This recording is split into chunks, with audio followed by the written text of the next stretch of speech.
Lauren, would you mind doing a roll call? Surely. Teresa Bazade. Here. Rachel Chalesky. Here. Michelle Colella. Here. Kate Canetta. Kate is. Absent. Yes. Gladys Cooper. Here. Lauren Bailey here. Joe Silva. Present. Bridget Jordan. Present. Catherine Hodgson. Present. Albert Russo. Present. Louisa Britton. Here. I do just want to say, before we get to public participation, that this is not a public hearing. This is not an open forum. It is a board meeting in the public. Public participation offers an opportunity for the board to hear your thoughts and concerns. It is strictly a time for us to listen and not a time for discussion. But we are listening, we are reading your emails, and we hear you loud and clear. We are not voting on masks this evening, just so everyone is aware. It is not on our agenda. We understand during times like these that emotions run high, and that we all want what's best for our kids. Despite differing opinions, this board, as well as our community, have a good rapport of keeping things civil and having mutual respect for each other. I hope that we can maintain that level of respect. This is a volunteer board, and some of us have our own kids, our own grandkids in the school system, and some of us may share some of your thoughts and concerns. Please keep sentiments on the issue.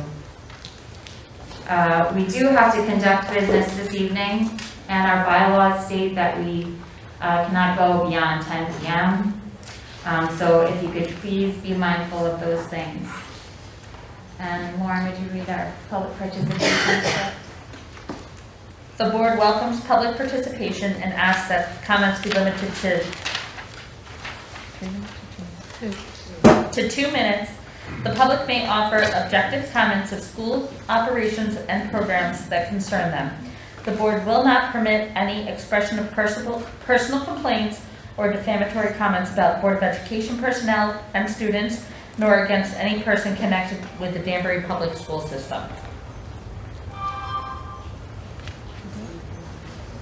So with that said, are you our student representative this evening? Would you mind just standing to the side so that we can have our public speaker come to the table with the microphone, right? Hopefully the microphone works? Is over here good? Yes, thank you. You can sit down if you like. Just take a chair. Just take a chair with you. There you go. Thank you. Okay, so first on our list is Colin Guidotti.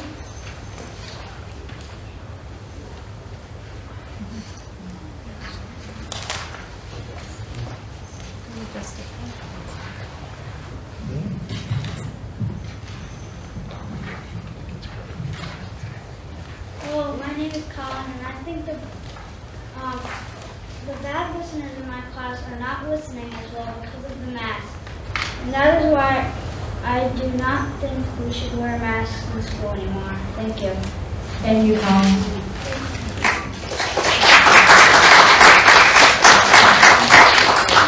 Megan?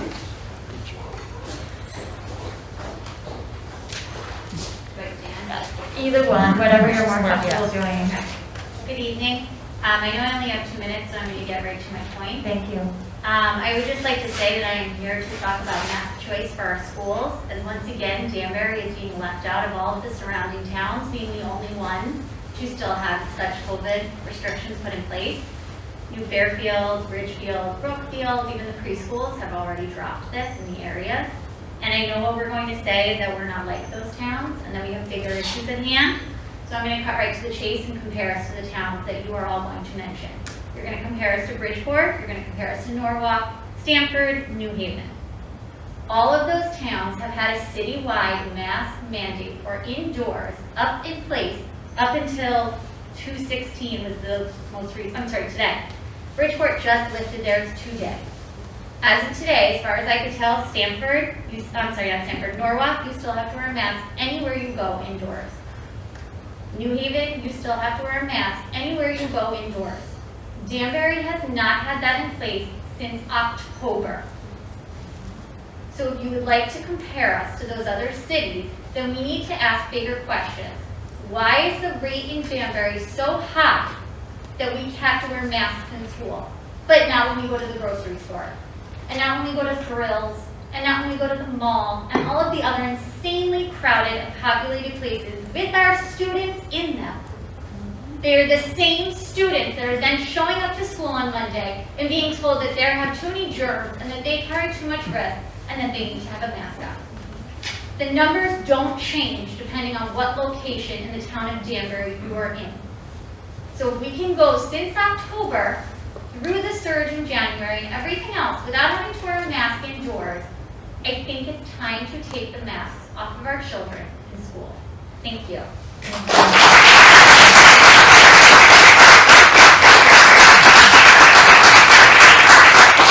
Ali Gomez.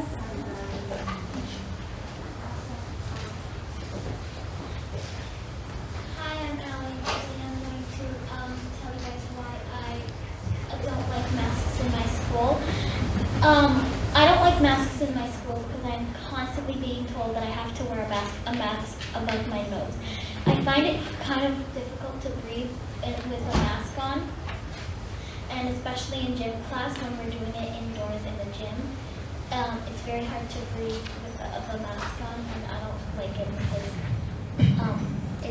we're doing exercise. I need to breathe. And like sometimes when we can take mask breaks while we're at our desks, but when we're not at our desks, our masks have to be above our nose all the time. And I just don't feel very comfortable with that. Thank you.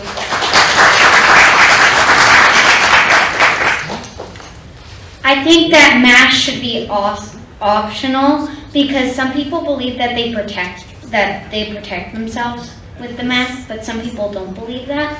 So I think it should be a choice because I think that people should be able to choose what they want to do.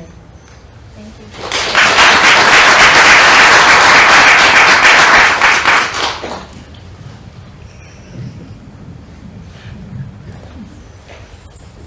Today I'm gonna say why I don't like masks.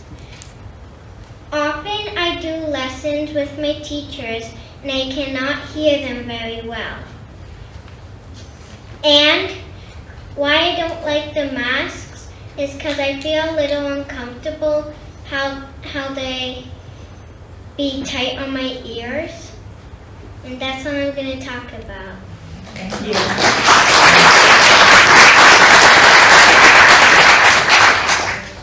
Juan Rivas.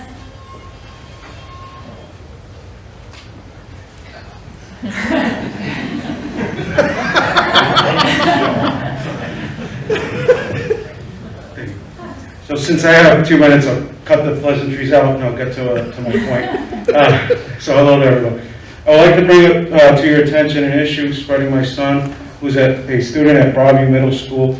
My son, who is an honor roll student, voice of Broadview, and student council member, was suspended on February 1st for allegedly using inappropriate and offensive language, which caused another student to push and pull my son down to the ground. As most of you know on this board, know my family and I personally, being a minority family, and the work that we do in the community, we would never condone or use this type of language in our home. We believe our son did not say these things. As a result of this incident, we were made aware of Instagram pages with videos, footage recorded in the school in most cases. A few in particular of the incident my son was involved in. One of our main issues tonight is how this video was recorded and circulated through social media. We also believe he was cyberbullied and targeted prior to the incident on February 1st. All video and screenshots were shared with school administration. An email sent out to the superintendent to schedule a possible meeting was sent almost a week ago with no response in return. As a parent, I'm concerned with my child's well-being and safety while at school. It's disheartening to see Instagram pages that are filled with vulgar language, violence, all taking place at Broadview Middle School. It's upsetting to see the lack of enforcement of the cell phone policy and realizing kids are being bullied and recorded. During this process, we have asked for a policy handbook, which we did not receive. I have inquired about the SRO being involved in other measures that could have prevented this. We have been left waiting for answers and/or follow-ups.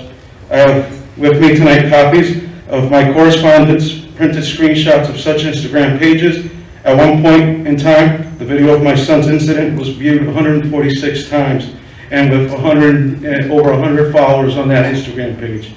I'm here tonight to highlight the issue that we have in the school. I hope this board takes this matter seriously and that we can come to a resolution of this matter to better safeguard our children and make school a fun, safe environment. Thank you for your time. I am also pro-mask choice. Please let the kids make that decision.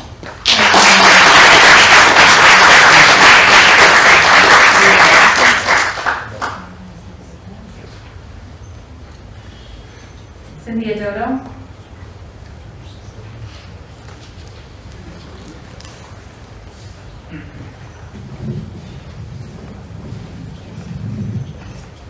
Hi, I'm Cynthia Dodo. I live at 17 Ridge Road. I'm a parent of 2 children, 1 current and 1 former student. I'm here tonight to comment on the February 16th Board of Education Committee meeting to discuss mask mandates. First, I'd like to thank Teresa Buzet and Michelle Coelho for standing up for our children. Like I had said in the February 9th meeting, children have had to unfairly carry the burden of COVID-19 for the past 2 years. Danbury needs to end the mask mandate in its schools and let the parents decide. In addition, I was disappointed that there was no mental health professional on the committee Zoom meeting last week. Kelly Trushes did read a statement from a psychiatrist from Yale, basically stating developmental and mental concerns for children. However, it would have been more informative and meaningful if the person took questions from the committee. Also, there should have been a local pediatrician on the panel because in fact we are discussing children's health. Having Dr. Bed, an ER doctor, speak and field questions from the committee only gave one side of the story, the worst cases. Lastly, I'd like to comment on the results of the survey. Of the 339 people that responded, it was stated that 38% of those wanted the mask mandate to remain. Another 30 wanted to remove it, and another 31 wanted the mask to be optional and some social distancing. By no means should the 38% be considered the majority here. The 62% do not want masks to be required, meaning optional, are the majority. Thank you for your time.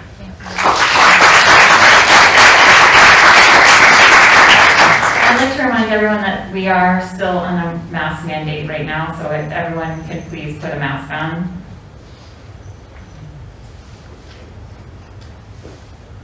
Benjamin Dodo?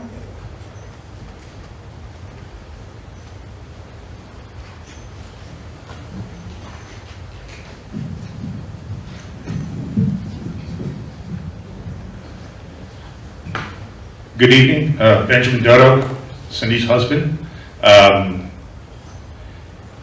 Again, I agree with Cindy, and I thank Mrs. Buzet and Mrs. Coelho for standing up for the students at last week's meeting on the policy committee. It was really disappointing watching that committee, quite honestly, with the word salads and platitudes about children's safety that we've been hearing for the last 2 years, even to the effect that many of you were talking about injecting toddlers instead of removing the masks. That was unbelievable. I walk away with this, sort of an analogy of the boy that cried wolf, where us parents are the villagers, the students are the sheep, and you, meaning the collective you, everyone enforcing these policies, from the board to the school districts to the teachers unions to the professionals to the elected leaders here, are the boy. Your decisions for the last 2 years have mainly been proven wrong. Your experts have been wrong. Instead of apologizing, you continue to move the goalpost and change the narrative. We simply lost faith in you. And we all know how that story ended for the sheep. We asked that the mask mandate be lifted, and just personally, I don't know if I can ever forgive you, the collective you, for what you've done the last 2 years. Thank you.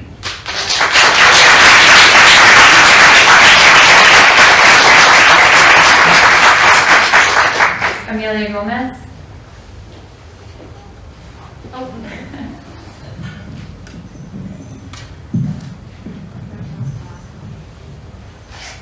Hi, my name is Amelia Stephanie Gomez. I'm 8 years old, I'm in 3rd grade, and I go to Hudson Country Montessori School. I believe that everyone should have a choice to breathe freely, and my choice is to breathe freely. I miss seeing my friends' faces, I miss seeing my teachers' faces, I want to sing without my mask on, I miss doing gym without my mask on. Thank you.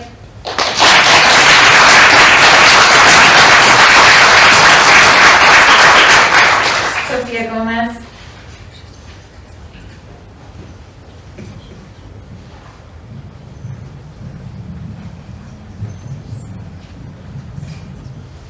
Hello, my name is Sophia Stephania Gomez. I'm 10 years old, I'm in 6th grade, and I go to Hudson Country Montessori School. I hope that all of you here tonight will make the right choice for children like me, for their families, for the community, and for the whole world.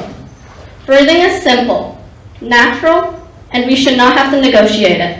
Yet, for the past 2 years, breathing was taken away from us. How many of you had a concert where you sang, played an instrument, and danced while having to wear your mask? How many of you played soccer, dodgeball, and with your friends, all while having mouth and nose covered? I want to breathe free, and I don't ask for much.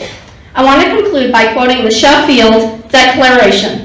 This declaration was approved on January 12, 1773, and this declaration led people like Elizabeth Freeman to their freedom.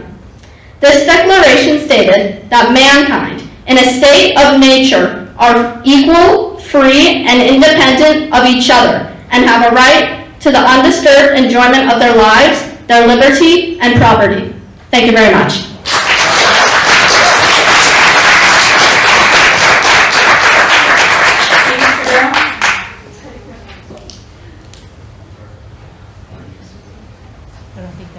Oh, Steve Trudeau? No, I didn't really. Oh, okay, all right.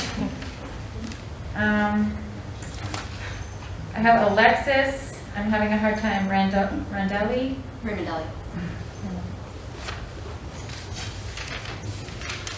Can you state your address for the record, please? Sure, I'm actually a Bethel resident. I'm here supporting my niece and a bunch of other children here in the district. If you want my address, I can give you my address as well. But I am here to express my support for the masks being optional in the Danbury School District. As you all are very aware, that Governor Lamont's mandate has been lifted on our children. School boards across the state have been lifted to mandate allowing for parental choice. Numbers are low, and this virus is a 99% survival rate.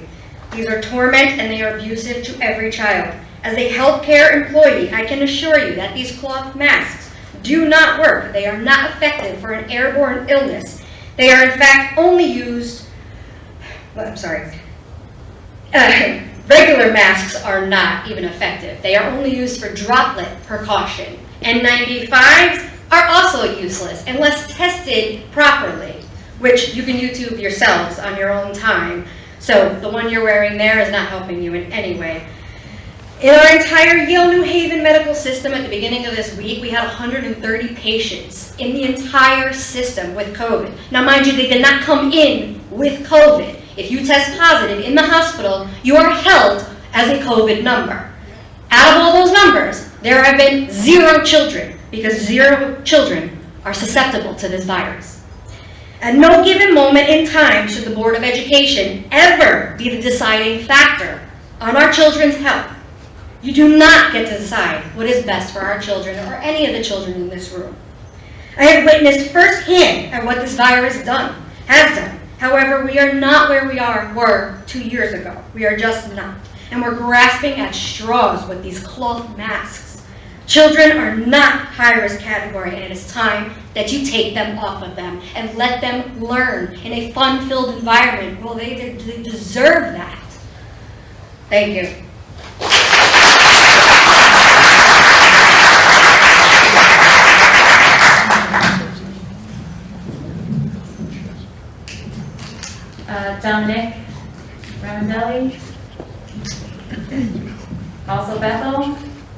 No, ma'am. That's my sister. Okay.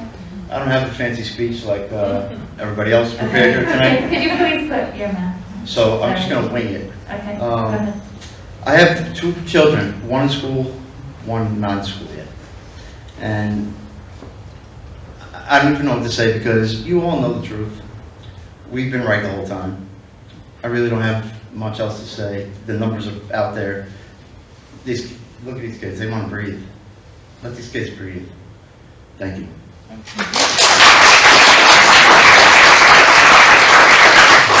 Mary Hernandez?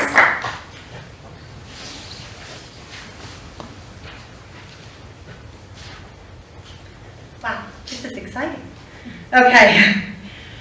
The first thing I want to say is thank you to the members of the Board of Ed. Thank you for your time, efforts, and collaboration on behalf of our children and the Danbury community.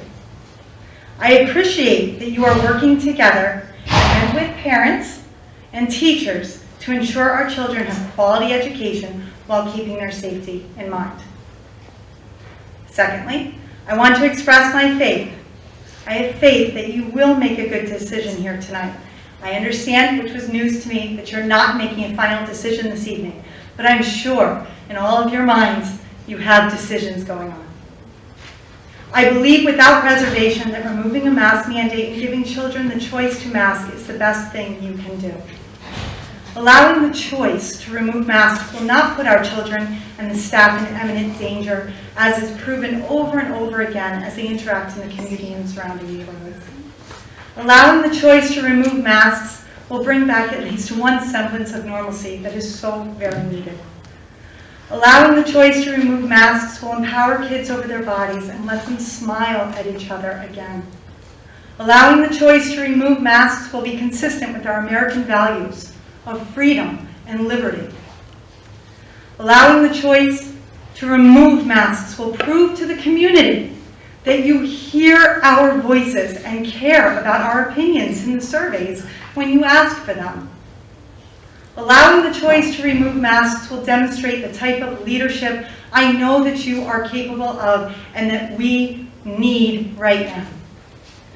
As I close, I thank you and everyone else here tonight for letting me speak my mind and listening to what I had to say.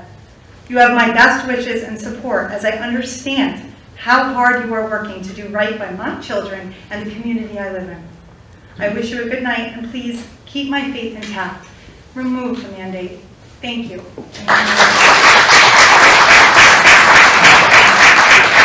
Peter Hall?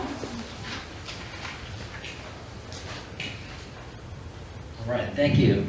I just wanted to say thank you to everyone on the board, even people with differing opinions. You know, it's a volunteer job, and we appreciate your service, and you guys have been navigating us through very difficult times. Just wanted to give you a quick account as a dad. I have a first grader and a fourth grader in the Danbury public school system. My first grader's learning has been severely hindered by the mask and school closure policy of this district.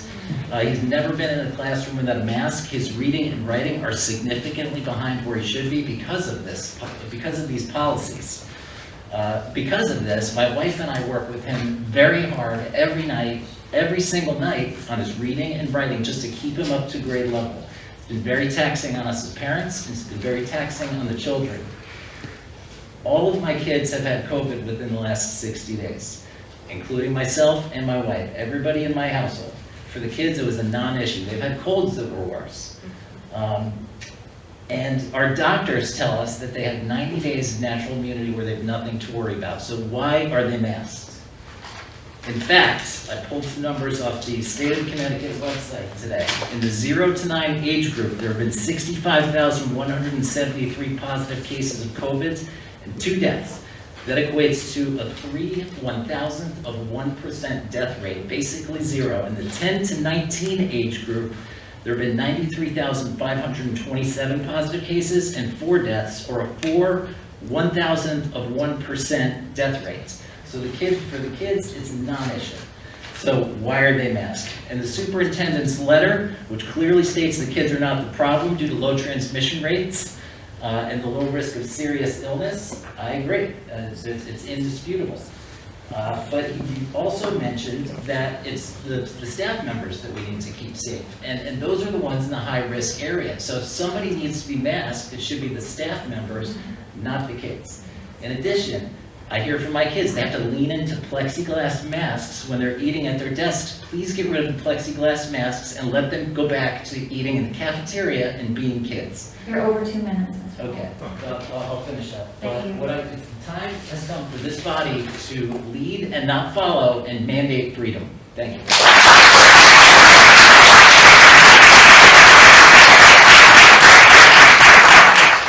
Kathy Snow?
It's not 60 degrees anymore. Sorry. So I'm not here to talk about masks. I am here to respectfully request that the board allow people to email their public comments. I think Kate brought it up at a meeting recently. So that's really what I'm here for, because I know with COVID, some positive things came out of that, and public speaking via email was one of them, and I don't know why that was taken away. So that's my formal request, because parents work, they have little ones, the board always seems to ask for community input, they want it, but yet you took this vehicle away. So I'd like to see that reinstated. Thank you. Thanks, Kathy. Thanks.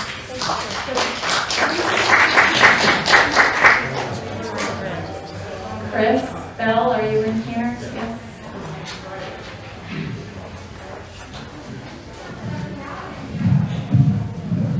I've watched it like 6 times. Good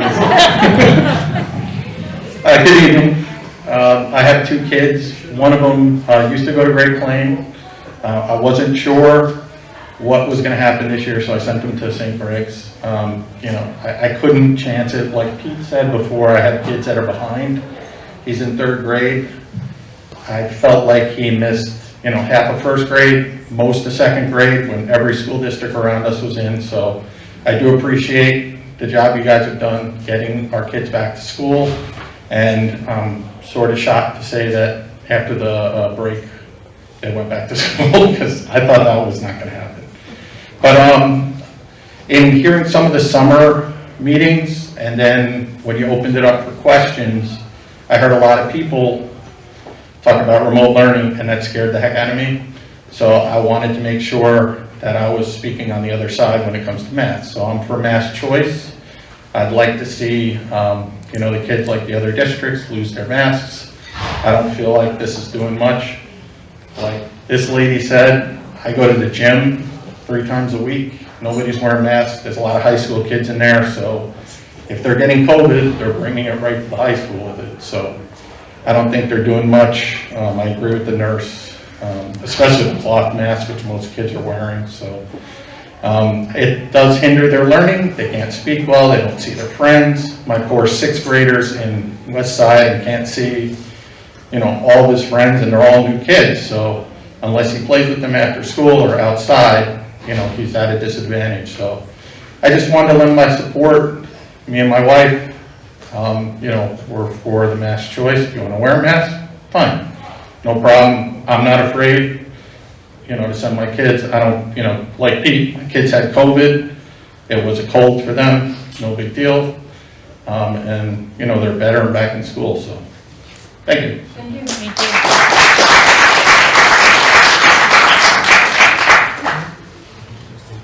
Melissa Labori.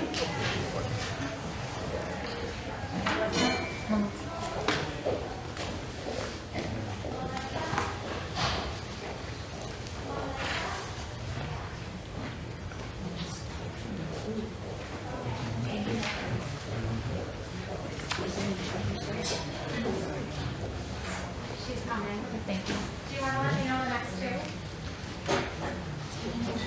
Ken Scott, Cheryl Radachowski.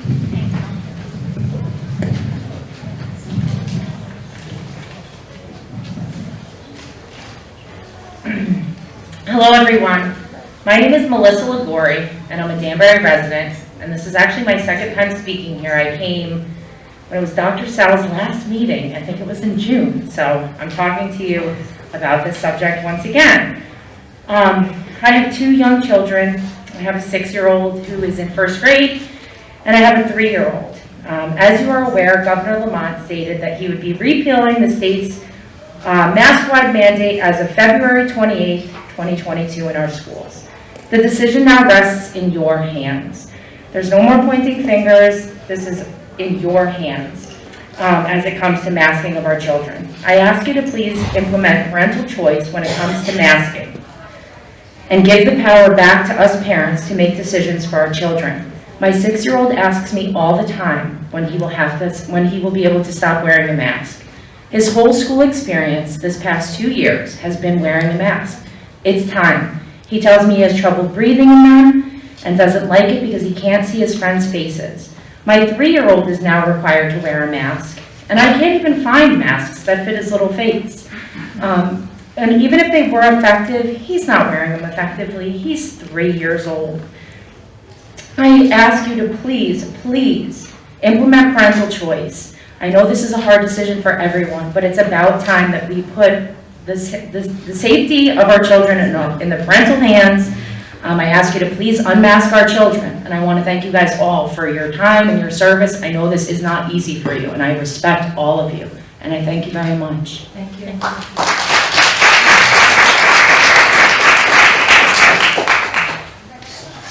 Ken Scott? Oh, Terry Scott, sorry. Hello. Oh, thank you. All right. So I know a lot of people are here to talk about mask mandates, and that's not what I'm here to talk about. I tried to type something, but I'm just going to speak from the heart. So last week, my daughter had to endure some very challenging moments in her life that I am not satisfied with the school district. I did meet with the superintendent as well as the AP, but as a parent, I must speak out publicly and let everyone know so that we can work together as a community to solve these issues. So one of the issues was that the Spanish teacher addressed the class by the N-word, which that teacher is still in front of the kids, which I'm very upset about. And so as a community, I want to know, what is the community doing to address these issues and hold these teachers accountable for what they say in front of our children? As a Black family, it's unacceptable. The majority of this population is very diverse, however, the teaching staff is not. And so we need to speak about these issues as a community to figure out what we're going to do, because this is unacceptable. The second big issue that my daughter had to endure was in history class. She was asked to take on the plight of her ancestors and write a letter about being a runaway slave. Unacceptable. Unacceptable. That should have never been an assignment that my daughter had to do. And so I spoke to Mr. Walston. We came up with, we talked about some things, but I didn't know that the teacher was still going to be in front of my daughter. I'm not pleased with that. But also, I just want to say, as a community, we have to do more to make sure that all of the kids feel safe in the school district. They feel heard, and their culturally sensitive curriculum put in front of them every single day. And I don't know if my husband has anything to say, but that's all I need to say. Back to the mask.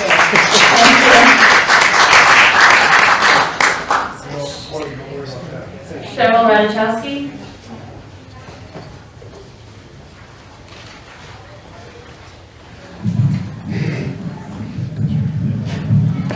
Good evening.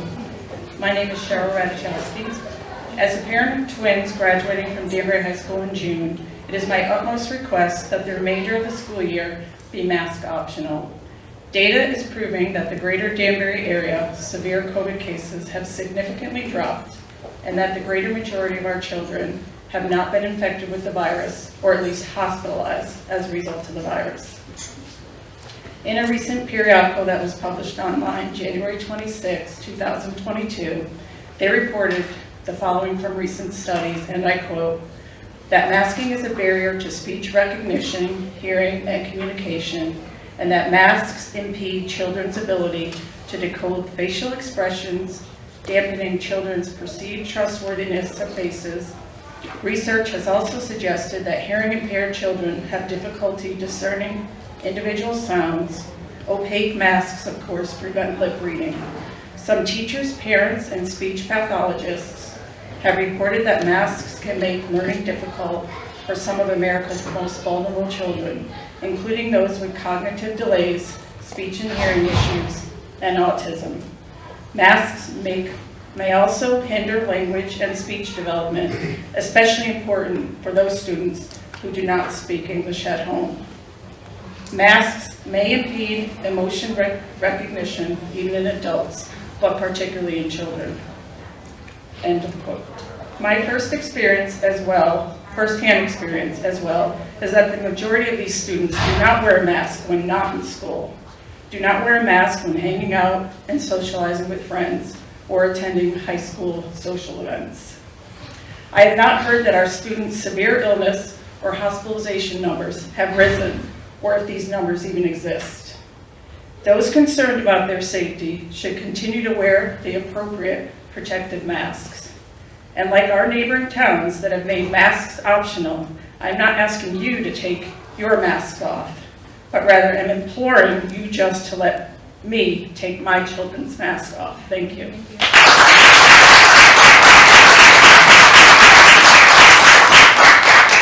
Alana Smith.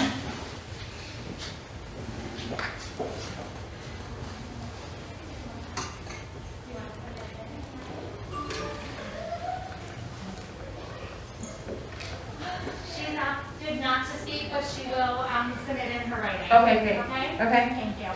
Melissa Tuno. She left. Okay. Is there anyone, that's all I have on the sign-up sheet. Is there anyone else in the audience who would like to speak? Please state your name and address for the record. Good evening. You can come up to the mic. Yep. Good evening. My name is Melinda Blumley. I've been only a resident of Connecticut rather 6 months. I'm from Pittsburgh, Pennsylvania. Prior to this, I lived in West Virginia. I live at 210 East Pembroke Road. I'm a veteran of 22 years, a teacher at the prison in Danbury. And I have 2 children. One is in 9th grade, so he's new to the school system. And the other one is in 7th grade.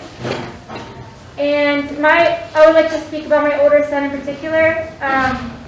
He is extremely bright, and he's always been extremely excellent in social things. So everywhere he goes, he observes for several minutes to an hour, maybe the entire day, until he enters the social scene. And he's very aware. He's always been very socially aware. He hasn't made any friends here since he's been here. It's hard to speak with the mask on. He sits at lunch in the locker room every day. So maybe if he could, she spoke, it just brought to my attention when she said about this, social cues and the facial expressions. Maybe he could relate to people better if they could actually speak to one another. And thank you. Thank you.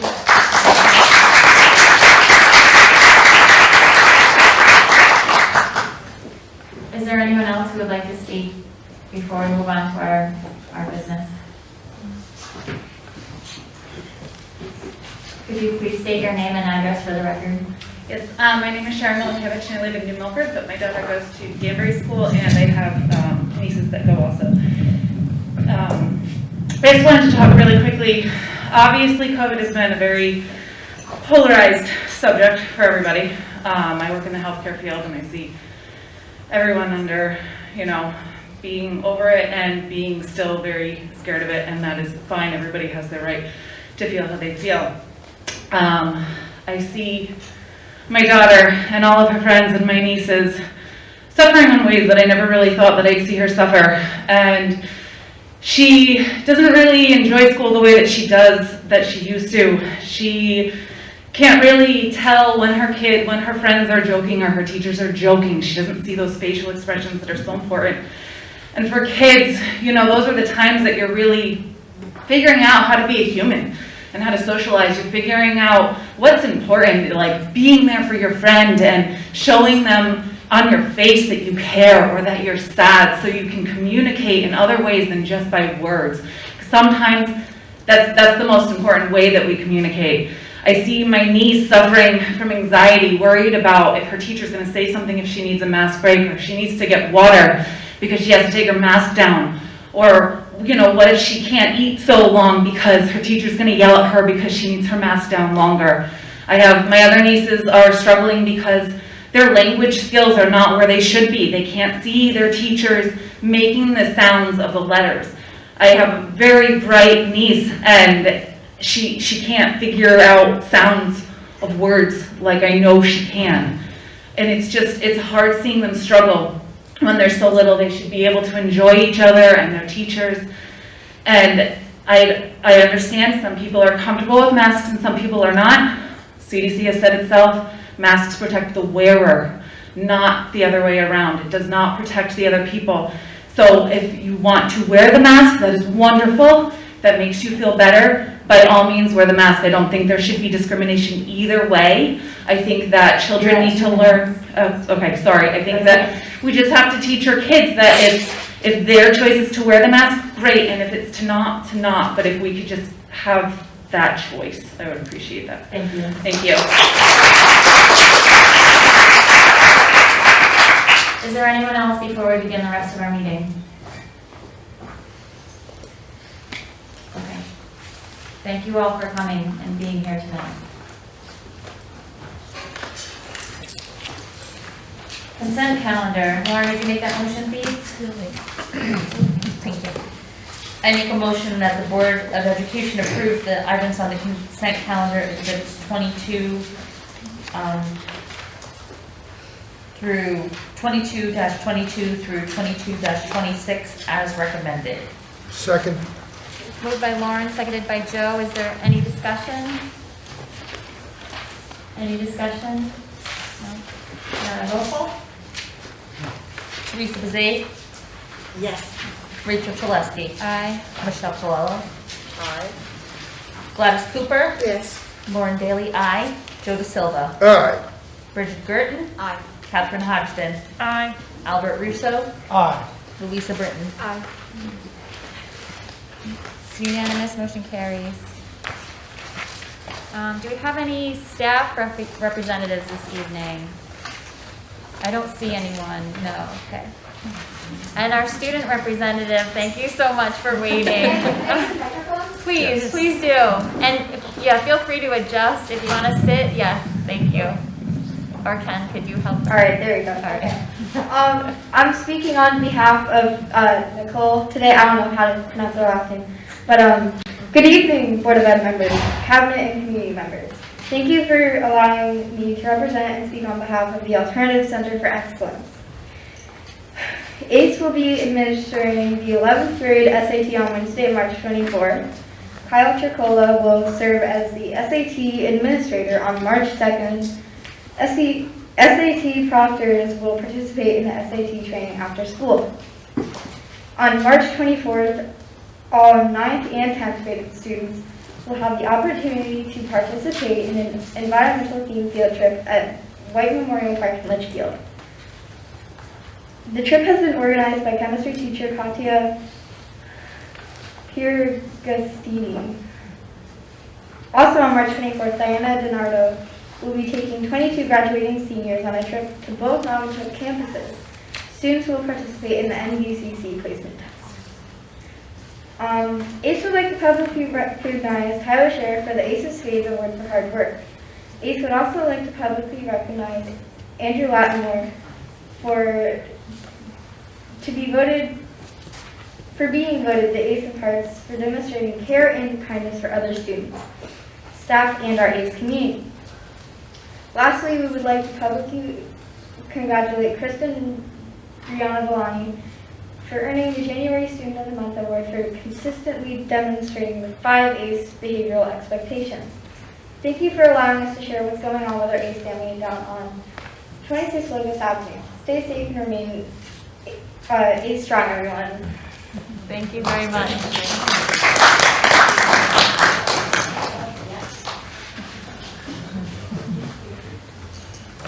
Moving on to action items. I'd like to ask for a motion to table action letter A, the January 2022 financial report. I would like to make that motion. Second. Moved by Al, seconded by Catherine. Roll call? Sorry, no, you're good. Teresa Bazade? Yes. Rachel Chalesky? Aye. Michelle Colello? Aye. Gladys Cooper? Yes. Lauren Bailey, aye. Joseph De Silva? Aye. Bridget Gerton? Aye. Catherine Hodgson? Aye. Albert Russo? Yes. Louisa Britton? Aye. It's unanimous, so that motion has been tabled. Presentation. Kara? Yes. Is it you? Someone else out there going first, so I just.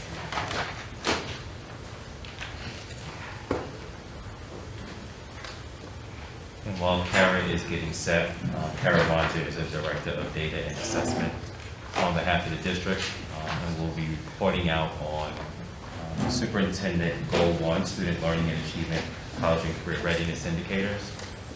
Kara will explain how some of these indicators we're not able to report out on all of them fully this year as a result of the pandemic, but I don't want to take away from her presentation, and there's likely to be questions afterwards, and so it will be available to the district.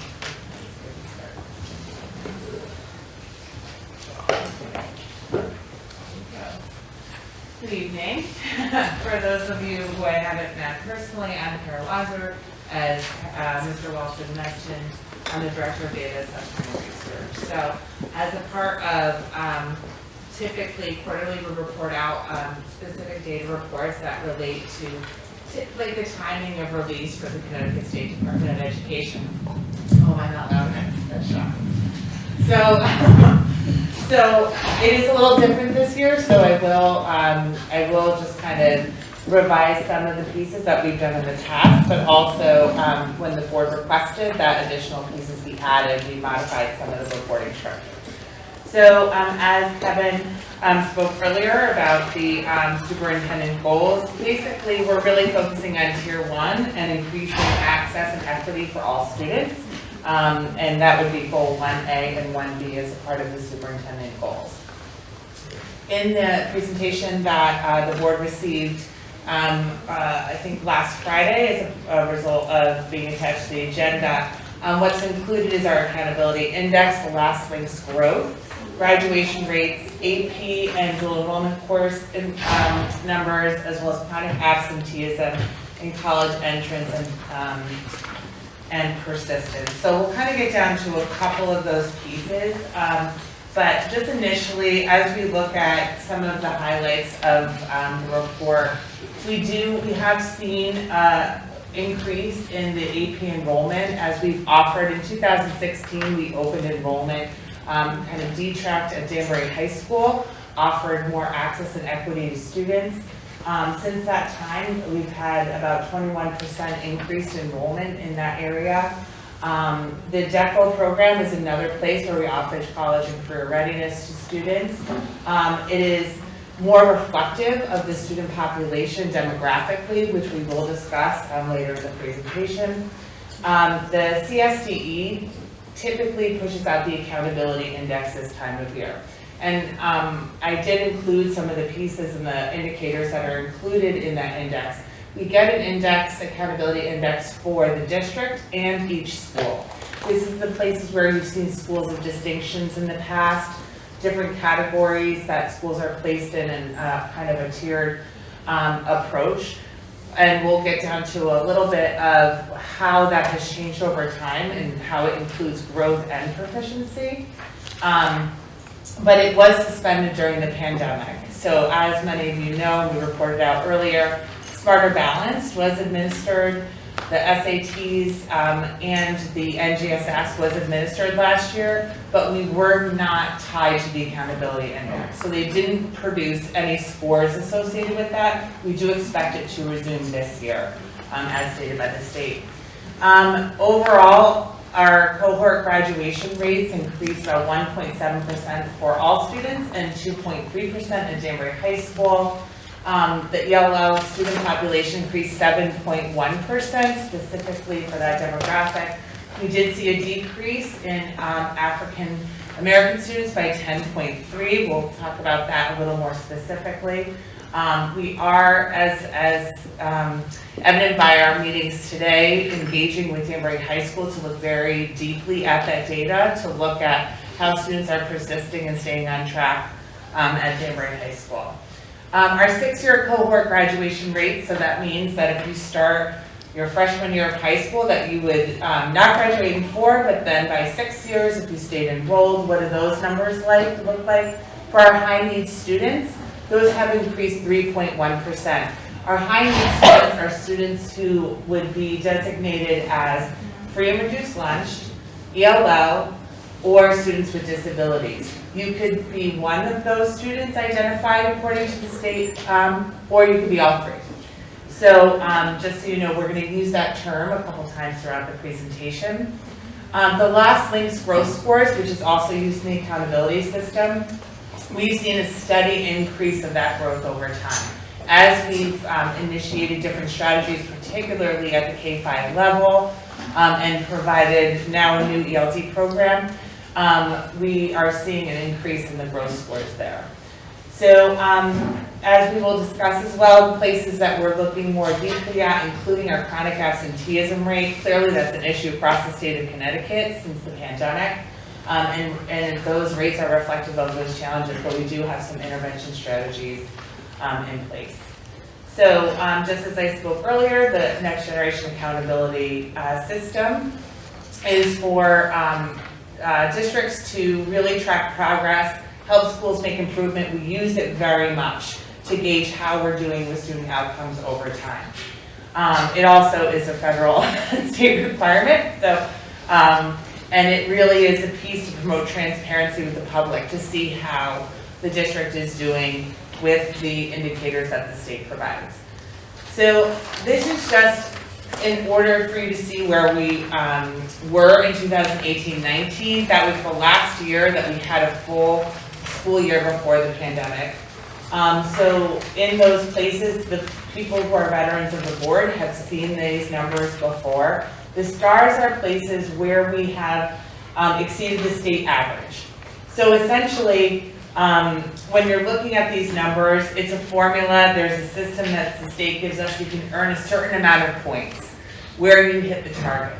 And so once they look at the enrollment, they look at the chronic absenteeism numbers, the 4-year graduation, 6-year, they then say, how many points did you earn towards that target? And then you get the percentage. We were in 18-19 at 72.6, and then the state's overall average was 74.2. So it gives you just kind of an indicator of where we were. In the fall, I was here with you all reporting out the testing report and all of the student outcomes associated with the standardized tests we had available. So that kind of takes care of a lot of the pieces in the accountability index, which are down until about 2E. So I'm trying to fill in the gaps for the board so you can see really how we are measuring progress in times where we don't have the accountability index, so that's what's following.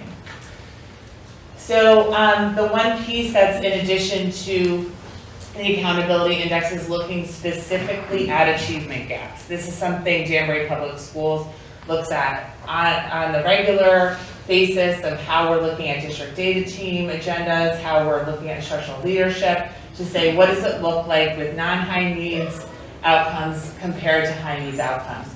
So in this case, the indicator, which is why we dive deeply into how students are remaining on track for graduation as well as graduation rates, are to see if we do have a graduation gap. So in this case, the last time we were reported out at the state level, we did have, we were an outlier for our gap for non-high needs students and high needs students according to graduation rates. So that is just something we continue to monitor. So the lost links growth, which was where we talked about in the accountability index, was 2E.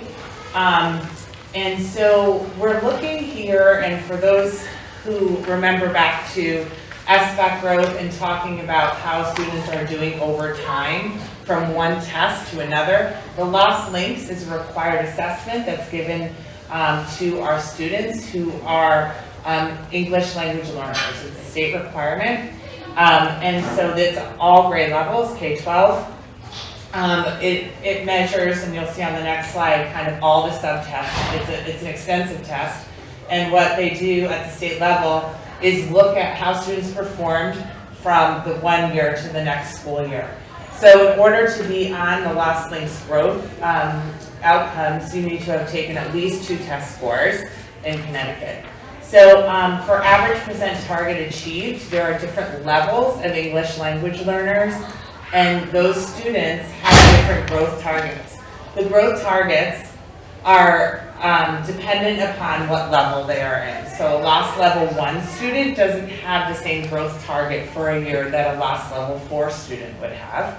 So that is all taken into account and averaged, okay, of where they got towards their target. So in this case, average percent target achieved is pretty much measuring how far did everybody get to their finish line of their growth target. So in this case, for literacy, which includes reading and writing subtest, and well as oral, we went from, in 2017-18, overall to 67%. So we've seen a steady increase in the literacy components of the loss for the students in Danbury Public Schools. In addition, we saw similar growth, a little over 8%, in the oral skills of the student, and this is their English language acquisition, right? And so what are their oral skills related to that? 54% to 63%. The other lower numbers that are slightly lower about are the growth rate numbers. Those numbers are how many students cross the finish line to their growth target. And so, those numbers would represent if I was the last 1 student, I was expected to grow 30 points, did I make that 30 points? Okay, so that would be 37% in 2017. We see a similar number in 1920. Okay, and that's the last time they've been reported out for the growth scores. So the lost links achievement is similar to looking at how students did overall. There's a proficiency and above, and once you hit proficiency in certain areas, and that's scoring a 4 or a 5 in certain subtests, those students would be exited as English language learners in our district. So in this case, proficient or above, it's a lot to move, right? So you could enter as a lost 1 student, you need to score a 4 or 5 in particular subtests in order to exit, which is considered proficient or above. So in these cases, you can see the different levels of where students are proficient or above at the end of the 1920 school year.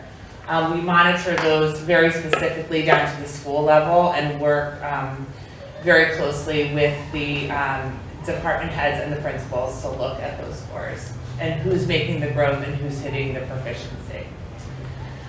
The next piece that that has also been a part of the accountability index is looking at the graduation rate trends for Danbury Public Schools. We've seen a slight increase from 2017 to 18. and to our projected rate of 2021. I want to say that's a projected rate. It is not the published or public rate as from the Connecticut State Department of Education. So that is our projected rate. So from 80.9 to 82.5, we see a steady slight increase. There are areas where we are certainly digging more deeply.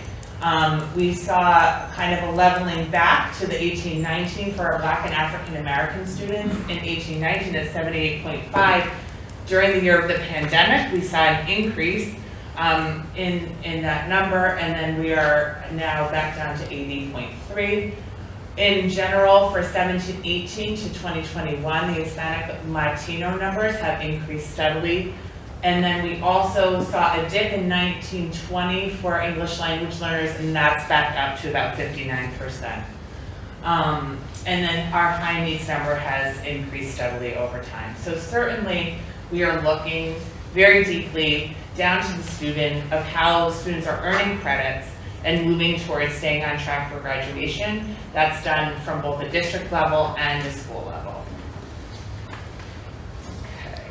This is more specifically to Danbury High School. So the other numbers would include ACE. These numbers, since it's our largest high school, the numbers are very volatile at ACE because the class is so low, the class enrollment. So it's very hard even to say from one year to the next when you're looking at a class of 25 students of what that would look like. So more specifically at Danbury High School, you can look in larger subgroups. In ACE, it's a little more challenging to do that, and you just really look very specifically at each student. At Danbury High School, all students in general have been increasing. In 2021, our projected rate is about 84.6. That's a change, 2.3 change from last year. Areas reflective of Danbury High School in our district numbers are also Black and African American population, and then the increase in ELL, and also the Hispanic and Latino students. We've also seen an increase in the eligible for free lunch and reduced lunch, as well as the overall high needs, with a slight decrease in special education students. And just to be helpful, so you can have like a kind of an idea of what that means for how many students, that's what the cohort count is, okay? So of the students that were in the cohort of when they entered as a freshman, these are the percent of the students that graduated. Does that make sense? Great. So this is our trend data, and this is what we've kind of been looking more specifically at. When we look at all students as well as the subgroups that we really dig deeper into, we've seen a similar trend over time. There are places where you see some fluctuations of our students that have like a lower enrollment count, and so those numbers can be more volatile with the outcomes. So we can see a quick change if 10 students might shift, right? So, but in overall, the trend data looks very similar. So I thought this graph was really helpful to see that, like, although there are some changes and we are increasing overall, the movement of the subgroups is similar. So another piece that's really helpful for us to look at, specifically for the fact that we do have English language learners entering at the high school, specifically at the 9th grade level, is how do students do for 6-year cohorts. So meaning if they need more time with us, if they stay retained after their 12th grade, or they got off track in one of the other years and didn't earn enough credits to be promoted, what does it look like after 6 years? And these are numbers that can help you see that the students in the high needs, we are increasing their 6-year graduation rate over time, but also it's much higher than if we just looked at the 4-year. And of course that includes our English language learner population, students with disabilities, as well as the free and reduced lunch population. So early college opportunities at DPS, that's typically a part of the accountability system. So it's called College and Career Readiness, and they look at the percent of students at Danbury High School and ACE that are enrolled in both AP, early college opportunities, our DECO program, and certain CTE courses that ready students for career. So we do get credit for these pieces these courses in the accountability index, and it's also a good measure of the rigor of our curriculum. So an overall total kind of table for you, and this should be familiar to some folks that we look at this over time. Enrollment AP means not the number of students, but the number of students in courses. So I could be, there's 868 seats in each section, but I could be enrolled in 3 courses, okay? Number of AB classes offered, 23, and you'll see that, but it means that additional sections are offered of 1 course. And then the total AP students, that's the actual amount of students that are taking AP courses. In addition, that's out of the total DHS students. So this year in particular, we were a bit down at 14.5. You know, we are looking deeply at like who decided and felt ready to take possibly an AP course after the pandemic. What are the other factors that could have been associated with the lower enrollment that we're seeing this year? So that's been a discussion. Students and increasing the diversity of students enrolled in these courses over time and working towards that. The percent of students getting a 3 or above is the last column of this table. And that is typically where, like, would be considered a proficient level, okay? So would a college accept that? It depends on the college, typically.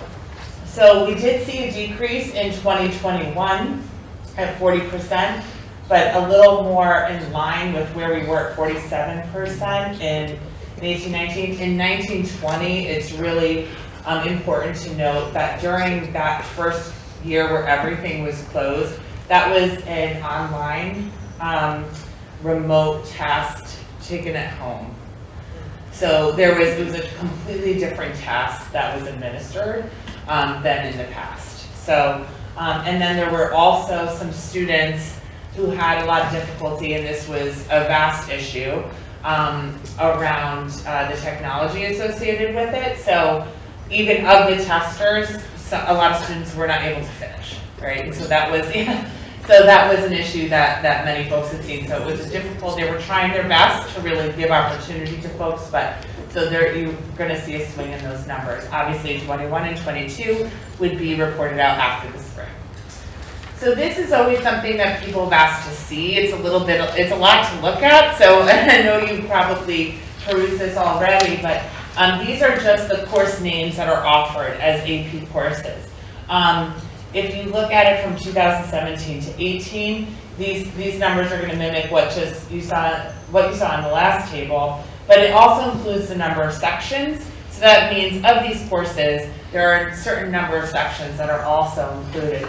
One thing we track as, and it's probably the wrong word to use in that moment, but not necessarily track, but we really monitor is the ethnicity of the students enrolled. So to try to ensure equity and access to all students, does it mimic or does it mirror the demographics of Danbury High School?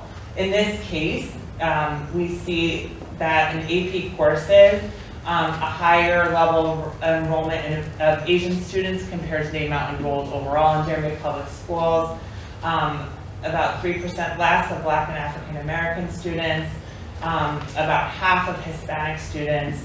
Multiracial is just 1 percentage point difference and a higher enrollment of white students compared to the overall enrollment at DHS. So college credit courses as they relate to DECO, here is another table that would help you track the enrollment of these courses as well as sections. We have 338 enrollments as of this year. These are a bit more in line with our demographics, but not completely. Where Asian students at 9%, Black and African American at 14%, Hispanic higher than AP at 41%, multiracial at 2%, and white at 36% compared to their overall enrollment at 27%. So we do see a better alignment with the demographics, but not mirroring, right? So as we move into one of the, where do I have? They were indicated. Okay, yeah, so we move into the last couple, to say chronic absenteeism. We've done a very good job in this district, and we are typically over the state getting an accountability index higher than the state average in Danbury Public Schools. We monitor this extremely closely, both at the school and district level. Kelly Truchis is very involved with how the PPS staff is following up with disengaged students. Chronic absenteeism is defined as an attendance rate or absence rate that is 10% or higher of your enrolled days. So if you're enrolled only for one day, or I'm sorry, if you're enrolled for say 2 days and you're absent for one, you're considered chronically absent, right? So it's a moving target. If you're enrolled for 100 days and you're absent for 9, you're not chronically absent, right? So it's a moving target. You don't have to be enrolled a certain number of days. It goes by each individual student. So in this case, we've had an increase since the pandemic. Certainly this year we are seeing high numbers as well, but we left 2021 with 17.4%, our high needs at 21.8%, and our non-high needs at 7.7%. Finally, the post-secondary entrance trend data. This is also an indicator that's used to really look at, obviously, college and career readiness for students as it relates to the percent of students that enroll in a 2 or 4 year college within 1 year after graduation. Okay, so that would be considered the entrance percentage. So we saw we saw a dip in 2019-20, but that is actually the graduating class of 2019-20. So that was during the closure, and the state are the numbers below. We also saw that dip compared to their 71.8. So in general, the persistence then is what we look at to say, do they stay enrolled for a second year in post-secondary? Okay. So this is something that is a study done that the Connecticut State Board of Education engages in. It's a part of the National Student Clearinghouse. And so this data is public, but we also receive a great study that really looks deeply at all the subgroups and different components of their study. So next steps. It's a lot of data. It's a lot to think about, and this is data we're looking at constantly as a part of a district data team, as well as instructional leadership teams across the district. And so what we really try to do is, it's great to know all this stuff, but then what do you do with this information, right? And how do you generate action steps associated with that? So Dr. Casimiro can speak a bit to that. Sure. Thank you for asking. Thank you for the preparation on this. Sure. Just so for the board's knowledge, for every slide that you see here, there's about 50 more slides back at central office that we work with Kara on to dig into data and trends, so we get down to root cause. So when we do see something in the data that's either troubling, or we want to know why did we get so much growth, did what we put into place work, wasn't effective, do we replicate that and scale it, or if we're not seeing the growth that we want to see, how do we change things up a little bit and alternate some of our interventions. So Mr. Walston's goals center on really improvement of Tier 1 instruction, but also closing the achievement gap, which really speaks to kind of Tier 2, Tier 3 interventions. And so, as Kara mentioned, we spend a lot of time doing data reviews, but we also do something called instructional rounds. And that's where a small team of administrators will travel into buildings to not just look at data slides, but to corroborate that data with observational information to kind of ground us in what we're seeing in terms of instructional practice. So we will be doing more of that as we kind of come out of this year. Some of that work was halted a little bit, but just prior to the pandemic, we were really digging into very deep data dives and matching those with instructional rounds to corroborate that information to help us develop strategic plans. So we're looking forward to really picking that work back up and gaining some more momentum on that. In addition, as you remember, last year's budget, that we increased some student support specialists, more intervention support into each of the elementary levels to help catch kids up earlier and a little quicker, getting them back on track. And so those positions are still in place. So looking forward to maintaining those positions. but also to really working closely with our teachers, to improve their knowledge base. We had professional learning communities started. That's one thing that's very important to us, to have that teacher professional learning time so that they too can dig into the same data to be able to change what it is that we're doing in practice to support kids in the best way. And so we look to partner with them during those professional learning times. And we're also working very hard with coaching in the district around SIOP, which is observational protocols and strategies that we put in place when working with second language learners, which is a growing population in our district. So all this stuff takes place over time, multiple years. As you can see, for the most part, our data is incrementally growing. We have some blips here and there that we're continuing to work on. And by no means are we satisfied ever with what we see, but we continue to dig in on that. Another point I'd like to make a little bit about some of the AP and the DECO program is that a lot of the opportunities, we really pride ourselves, Danbury High School really prides themselves in the number of early college opportunities that we have, the number of advanced place courses that we have. We offer, I think, almost every single one that the AP and College Board offers, and we train staff and we offer those here. But in terms of the DECO program, some of the early college opportunities, we'd like to be able to spread that across the academies as we grow those out. And so rather than having that live in just a program, we're looking to make sure that we embed those kinds of courses and opportunities in each of the academies as we grow. So you'll see that program morph and spread out, and we're going to try to scale that up across over the years to grow that out. So I think that's it. Kara Wanzer, thank you so much for all the data. I'm sure there's a reason. Yeah. And you're going to know it right away. Just look at, you were talking before about the four-year graduation rate, it's 84.6, it's a projected rate. That's right. Since it was last year, we have the data, why is it a projected rate? So it's just not public. So when I say it's the projected rate, it's what we've considered and have reviewed with the state, but typically they publish all data that's public on EdSite, right? And they're just not at that point yet to push it out. So there are some discrepancies that get cleaned up. It should be about the same. Okay. Also, different districts get credit for different things. So if somebody leaves Danbury High School and goes to another district, and then vice versa, right? So we just haven't cleaned the noise up out of the data? It would be most likely minimal. Okay, thank you. I knew there'd be a reason. Of course. Any other questions for Kara or Kara?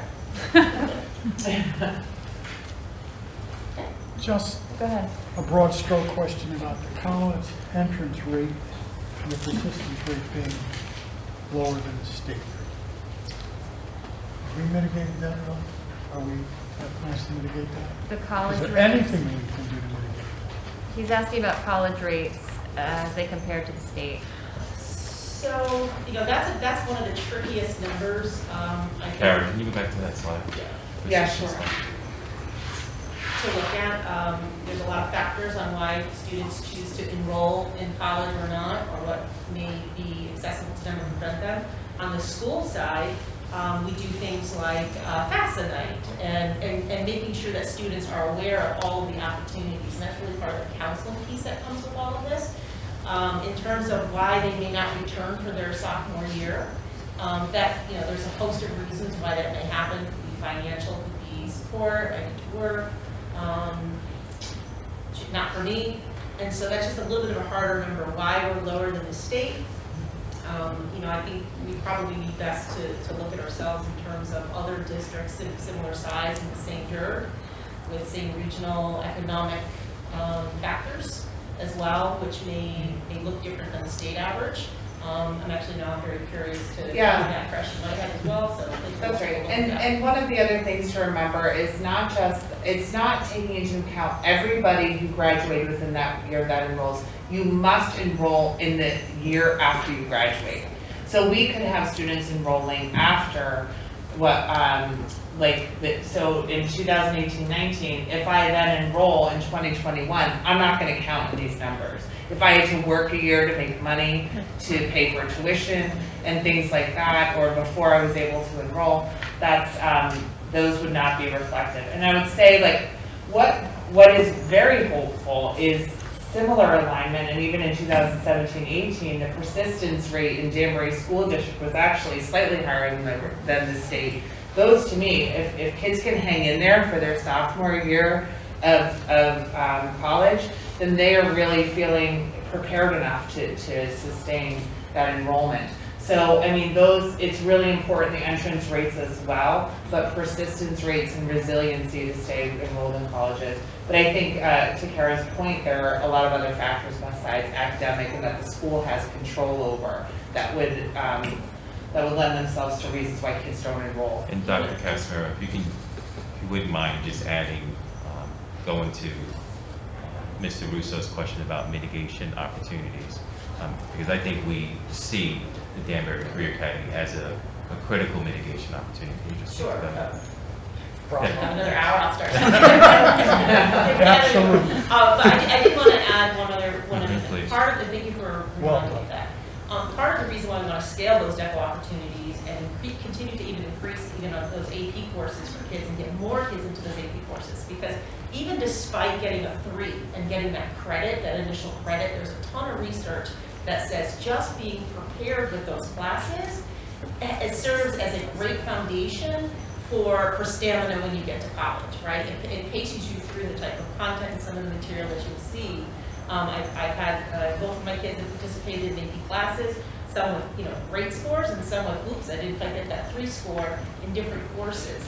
But all of those courses prepare them for when you take stats in college and you see that for the first time and you've never taken a stats class, that's a huge difference. And so when your child takes those courses and then sees them in college, even though they may not have got a great score on the AP assessment, that background and preparation materials certainly comes really handy when you take those courses, biology courses, things like that, for science majors, very helpful. So the more that we can offer those opportunities and get kids into super high rigorous courses, the more likely perhaps that could affect some of that persistence. And that's why this slide is so important, creating opportunity for access to these high level courses, because they're truly preparation for college level courses. And so we may not always experience the success we would like in terms of getting a 3 or higher on an AP exam, but it is really preparing our kids for a college environment and the rigors of college instruction. You have something to Yeah, just real quick on the stats on the persistence, you don't have to have the slide. Just on the enrollment and the persistence number. Is that any enrollment or is that only full-time enrollment? I would prefer to look and verify that before I tell you. But I will absolutely get back to you. Okay, thank you. It's not the end of the world, but I think it's a certain number of classes they have to be enrolled in, but I just want to verify that. Excellent, thank you. Oh, sorry, go ahead, Teresa. Just curious about the AP course credits.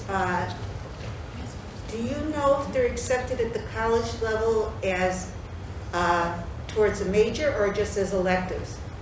So it depends, and every college is a little different. And even within our state system, Westcon may award for a 3, but UConn would award for a 4 or a 5. Most of UConn is pretty tight with like 5s. In total? Right, like getting a 5 on the actual test in order to get credit for it. In some cases, so for example, if you are a science major and you get a 5, they may give you elective credit, but not in your major. You're coming as a science major because they want you to retake their science.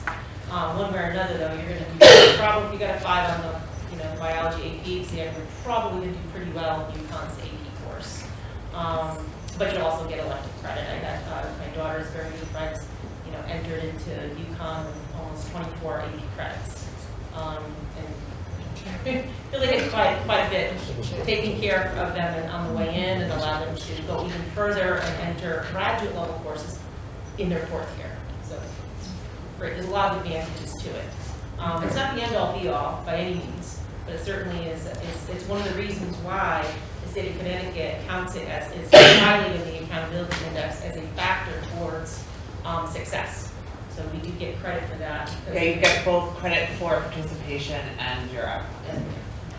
Are they, are AP courses technically honors courses? So in theory, they're above honors courses. They're definitely high challenge courses. There's a lot of content that needs to be mastered at a very fast pace. And so, it's not for everybody, but it is certainly open to everyone. So every student in Danbury High School, there used to be a time when you had to have a certain GPA, you had to have a certain average, there's only 30 seats available, and it was what I would call an adult-driven schedule. So in other words, we have 30 AP seats in this class, the top 30 kids get to go in it. We've changed all of that from the hard work of the high school and central office work to when we detract the high school and we created open enrollment. And we say, okay, well, we've got 200 kids that want to take AP Psych. Guess what? We're going to train 4 more teachers over the summer at Taft and get them trained so that we can open up all of those sections to meet the course requests of the students who want to challenge themselves. So we reversed it. So we moved away from adult-driven scheduling to student-driven scheduling. It probably makes Mr. Donovan nuts around scheduling time because it's a volatile process. It's less predictive. But that's the work that the high school does every year to slot kids into those courses almost by hand to make sure everybody gets what they need. So there's a lot of work involved in that, but the high school makes sure that happens. And as evidence, you can see that we have great participation rates, some of the best in the state.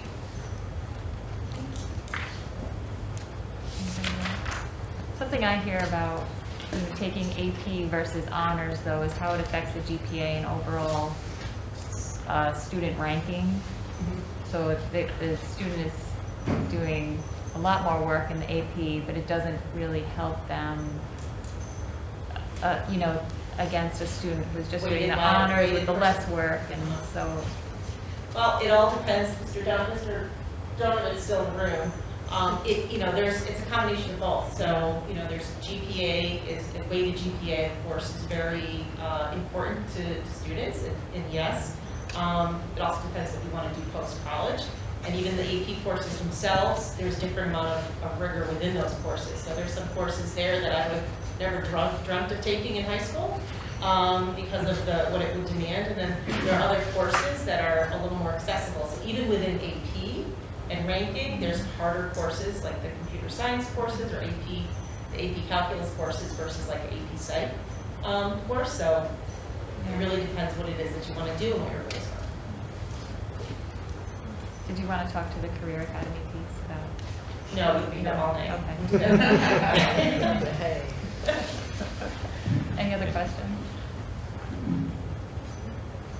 No? Okay. Thank you very Carol much. watched it, thank you. Thank you.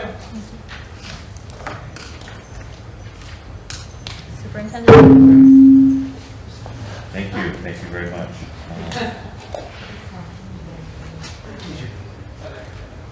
So our first item on the agenda for the superintendent's report is Rob Cody on behalf of Westcon and our partnership with them.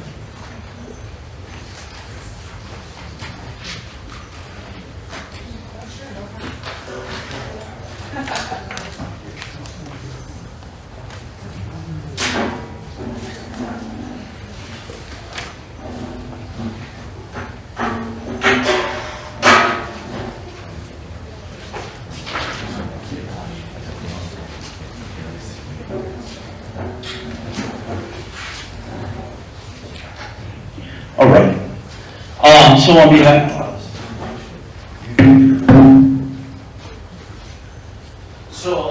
behalf of Western Connecticut State University and the Pre-Collegiate Access Program, I want to thank the board for having us here today.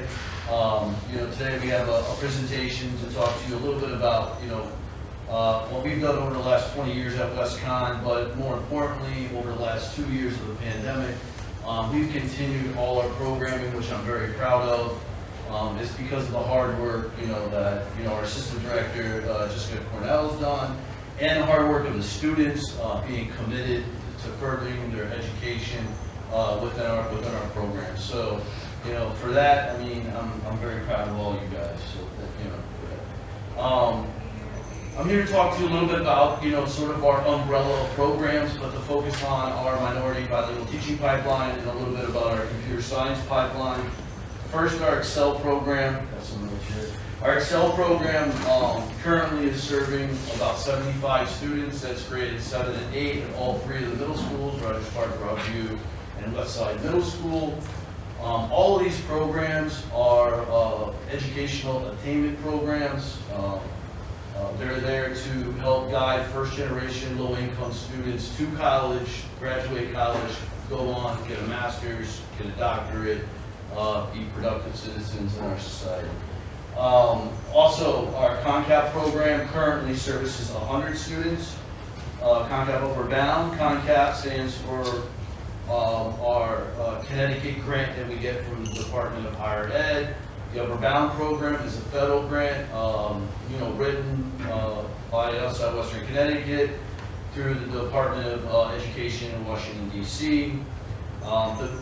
The key thing to recognize about our Upward Bound program is that grant, once we get that grant, it is a 4-year or 5-year grant if you're a renewal. Sort of tough work that we've been kind of grinding on for the last 6 months with the help of Danbury High School and Dr. Martins and Mr. Donovan.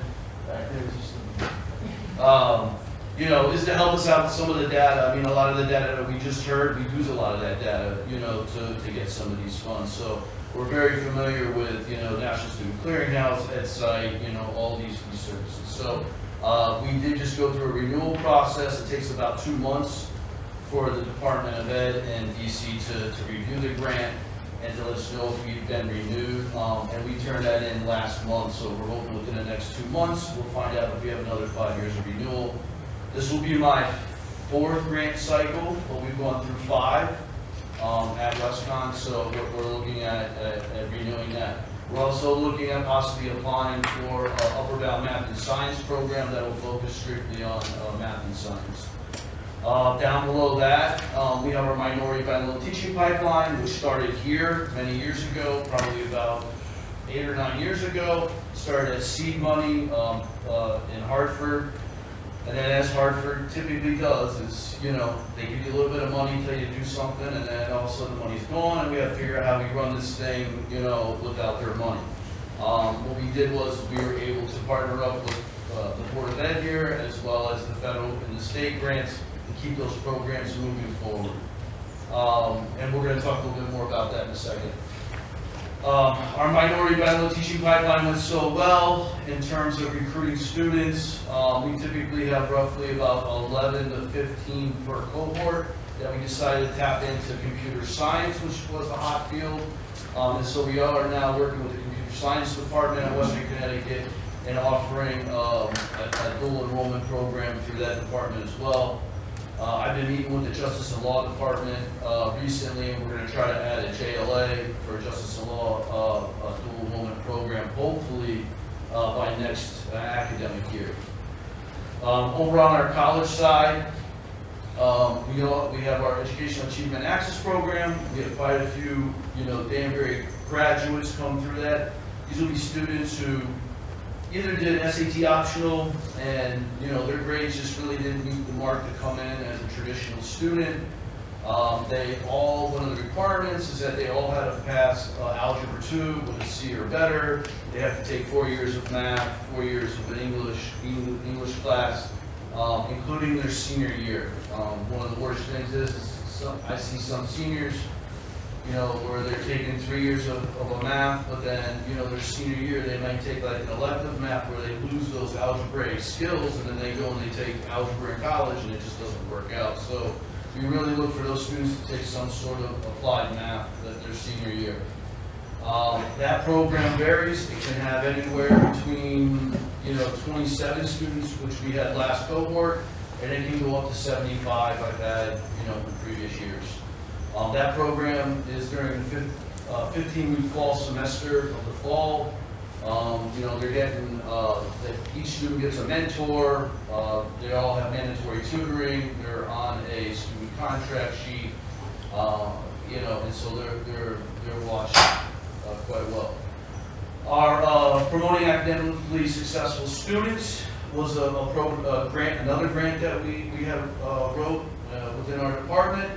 That program is specifically designed for minority students at Western Connecticut that either don't have above a 2.0 GPA or they don't have the GPA that is required for the major that they want to get into. So we help them get on track get into the major that they want to get into, get the GPA for the major that they want to get into so that they can pursue their dreams and goals. And that's sort of like the big umbrella, right? So there's a lot going on. One of the other things that I did want to add, what was it? So I forgot another thing that we did.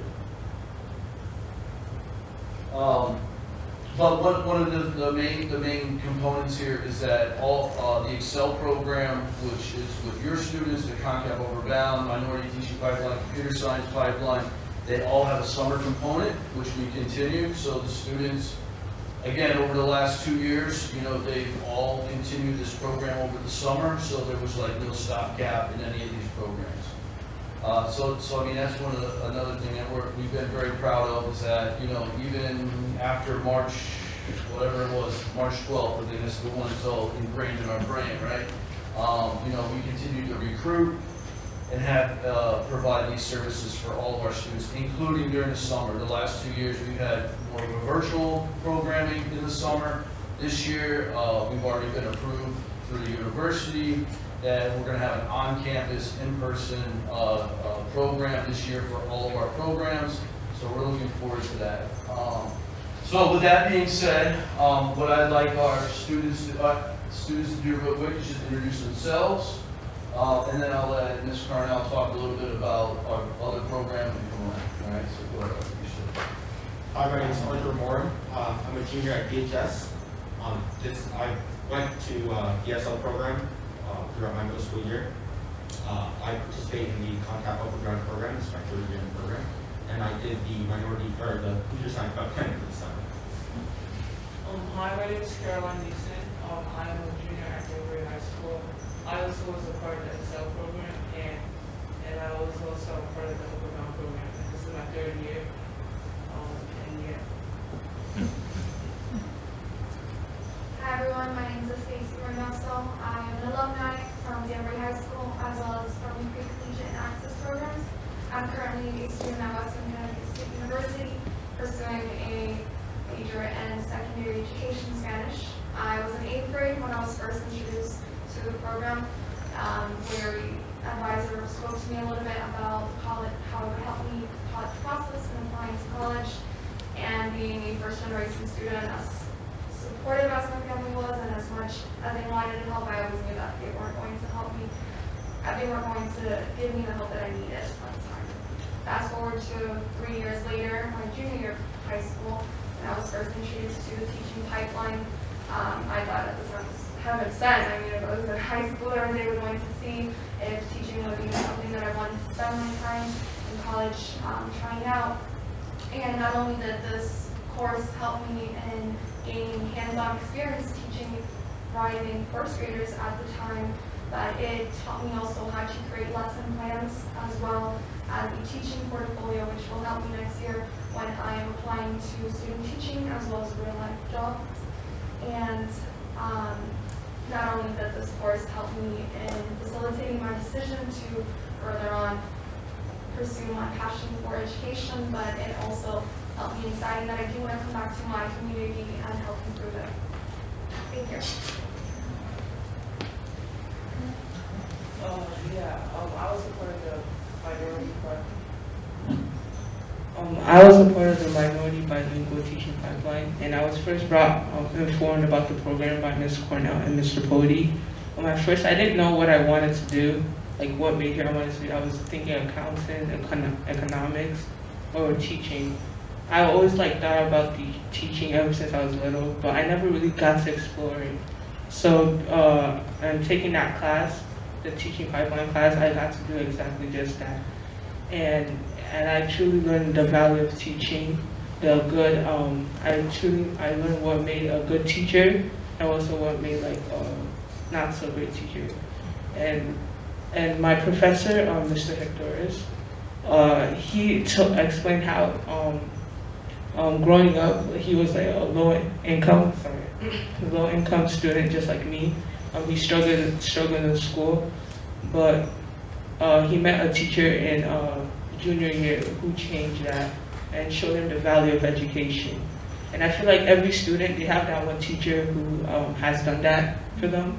I have, mine was a 10th grade teacher 10th grade teacher.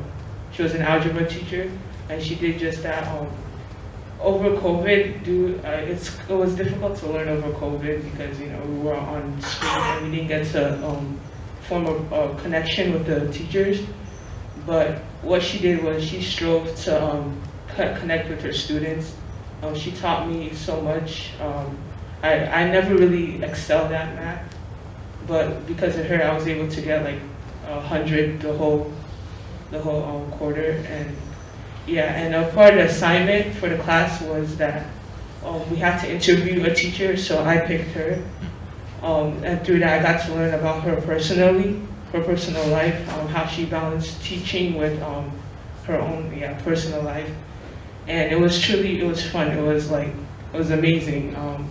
I truly would consider teaching as something I could do when I grow up. And yeah, also in the program, we also learned about so many stuff. We did countless projects, countless annotating different sources on how to become a better teacher. And we learned about the cultural competence, teaching pedagogy, social political competence, and academic achievements. And through that, I was able to learn so much. And this is something I could consider in my future doing. Hi, so I took the computer science pipeline over the summer. I was first introduced to the idea by some other colleagues in the program, and I was further talked about it by Ms. Cornell and Mr. Cody. Over the summer when I took it, we obviously had to do it over WebEx because of COVID, and even though there was a bit of a struggle with that gap, we were still able to learn very efficiently and get a feel for what a college class is really like. It was very interesting learning what the day in the life of a computer science major looks like. We were able to build websites and do projects that really demonstrated how we could use those skills in a real-world application. It was very, very fascinating. I was even able to use some of the skills that I learned in class, at work, and in school, which helped me succeed. Overall, it was a very, very good experience. I learned what's called CSS. We learned HTML and also JavaScript, which are website building languages, which we were able to utilize to demonstrate our knowledge on websites that we actually built, which helped me really learn how to interface with websites using these languages that we were taught in this class.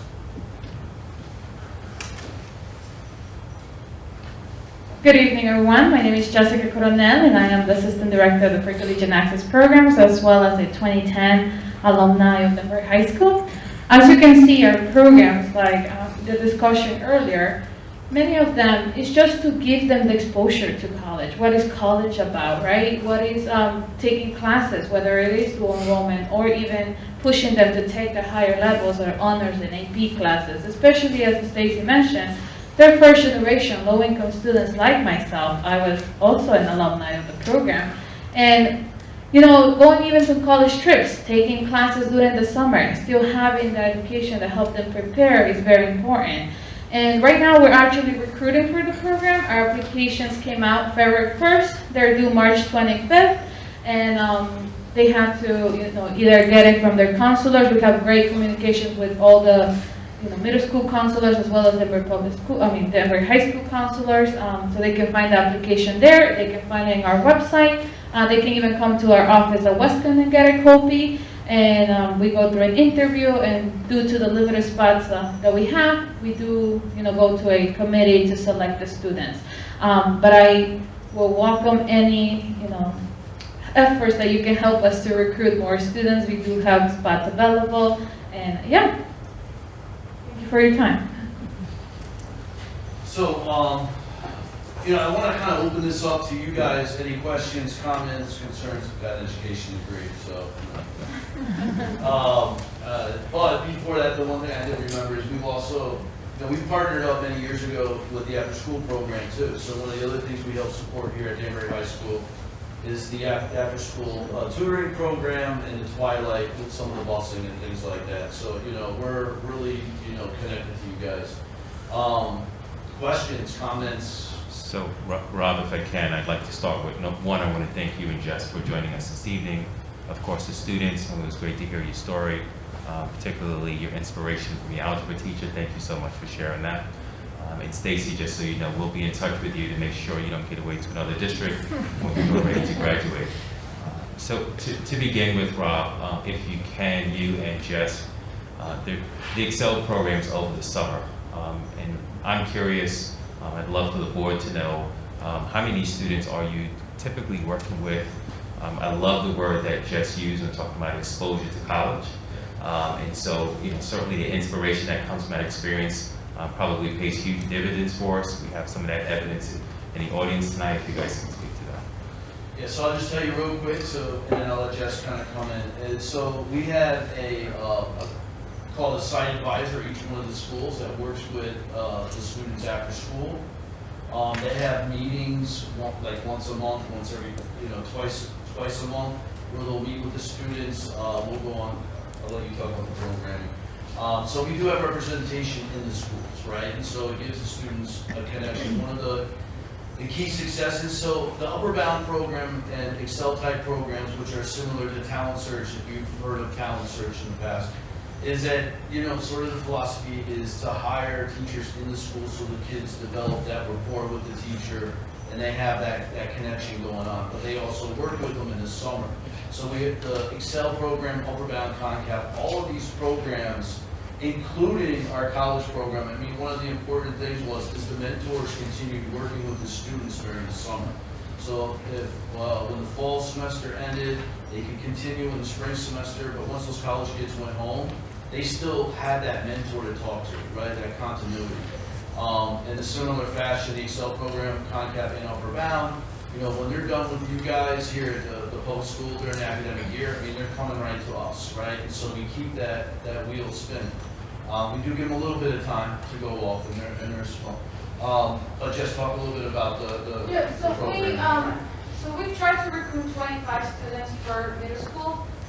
We do tend to have a lot more students from Westside, I think because it's a smaller school, a lot of students, are there. But we do shoot for 75 in total. And that's due to, limited amount of funding. We would love to have more. And it's not just summer, we have it throughout the academic year as well. So they start during the summertime, but they are with us during the academic year, where we have meetings, we have meetings twice a month. Right now we do like a virtual meeting with all the 3 middle schools, and then they stay in person in their own sections with our advisors. And then during the summertime, they come to our campus. We were doing virtual for the last 2 years, hybrid last year, but then hopefully now we can come on campus again, and they come and take classes that help them for the next year. So for example, they're going to take Math 8, and they take like an introduction to Math 8 during our summer. And the good thing about our summer programs is that we hire teachers from the Denver public schools, so they know the curriculum. They know what they're going to need in algebra. Ms. Aikman, who works here at the high school, she teaches our math classes as well as Mr. Union. So we have different teachers at the schools that come and work for us during the summertime. And then during the academic year, we have advisors that help them with meetings, checking out their grades, keeping in track of them, which is also important. So that's your question. Thank you, Jess.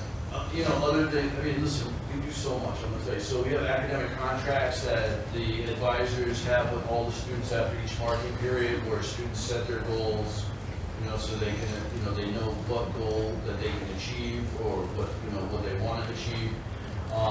We use a curriculum called Dream Catcher, where they talk a little bit about college of choice and what it's like to be a first-year student. They talk about financial aid. We work with all of our departments on the college campus, whether it's financial aid or it's academic advisement, and the students kind of get to hear them come in. Prior to COVID happening, we would have a college fair on the West Side campus at Western Connecticut, where we would have all the similar programs from the state. And this is when I would call on like everybody at Westcon, all come out, and each one of those departments would talk to the students about what the college is like. Now, The important thing to understand is that, you know, the majority of our students in our CONCAP Overbound in the high school program, you know, they will come to Westcon, but they're not mandated or required to go to Westcon. We have students at Northeastern, Boston College, Yale, UConn, Central, Eastern, Southern, Temple, you know, George Mason. I mean, it just goes on and on. We've been around for a while. And just to add, that's one of our goals too during the summer and academic year. We go on college trips. So we go all around the state as well as out of state. And even as middle schoolers, we take them to a college. Not many colleges like to take middle schoolers, but they feel like it's too early. But post and even Fairfield University, we go and take them and we expose them, because even as a 7th grader, you know, the earlier you start learning about those skills and increasing your GPA, you know, they get exposure to that. So that's one of our, you know, I think our we do good at taking them to different colleges and seeing, hey, you can make it to Yale. We have a student on Cornell. You know, we never got into Cornell before, but hey, she was able to make it. So those are the type of services, you know, that our program offers.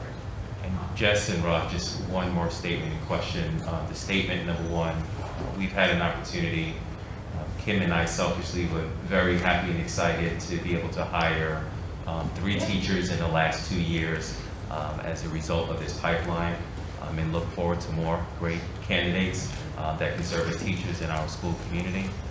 But I'm also very curious when the board and I can be invited to a posted session, and hopefully in person, so that they can get to see these students and hopefully more, to like their end of year posted session that you guys have done annually. Good thing that you asked. We our teaching pipeline is summer and fall, so we already had it in December, and I did send an email, but it was virtual, so I think it was sometimes hard. But we hopefully this year that we're going back in person, we will continue to have another poster session, and you walk through the time. Okay, thank you guys. Yeah, you know, some of the stats, listen, being a teacher now, guys, is very difficult to recruit for, right? The pay is not great. The job environment's been very tough. It's a tough job for us right now, and I applaud, as Stacy here, for continuing that path. But one of the things that we realized, whether it's the minority pipeline, teaching pipeline, or computer science pipeline, the simple fact that these guys have taken a college course and kind of figuring out like what that's like, right? Whether they want to be a teacher, computer science major, they're winning no matter what, right?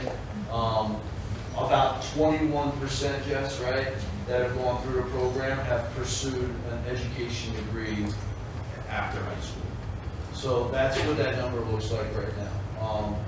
I think a lot more has to happen, not just in Danbury, but I mean, the salary's got to go up for people who want to be teachers. I mean, I think, we have a lot of students that want to be justice and law majors, and doctors and nurses, and, sometimes they start here and they start to, go down in terms of the pay rate.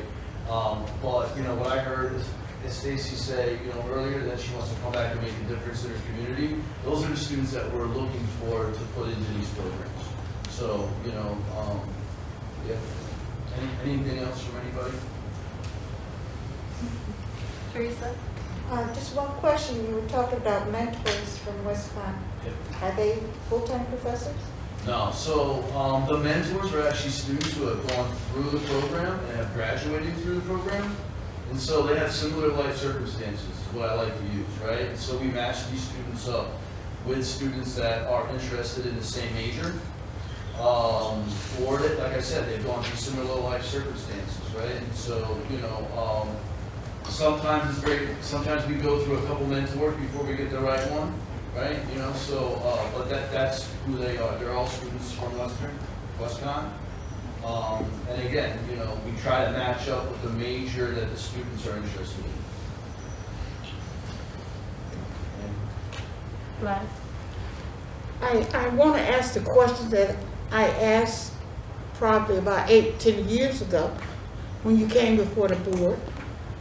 And I think at that particular time you had 25 students in your class. I could be off a couple of numbers.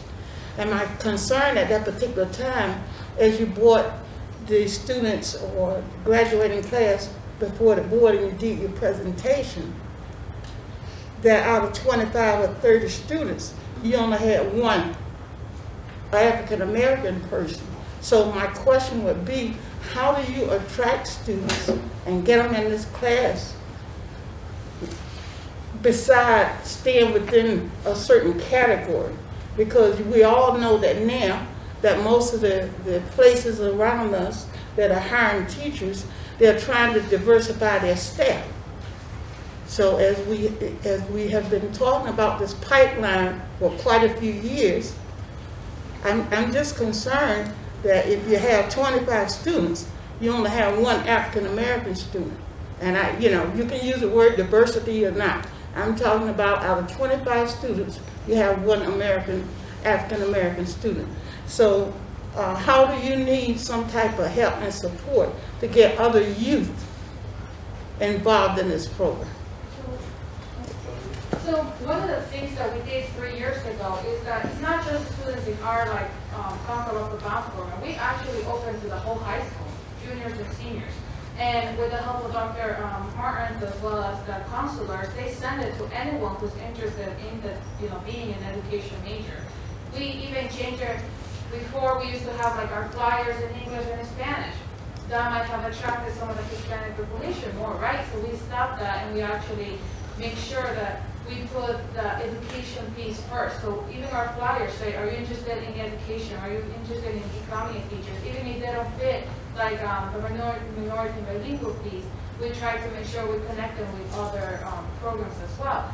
We do community service, the Jericho Partnership, which the majority of them serve Black and African American students, and we actually promote our flyers there. We also go to the churches. I've been to a lot of different churches that the main population is, Black and African Americans who do recruitment. We talk to even AIDS with some of their students as well to see if maybe they're interested in joining.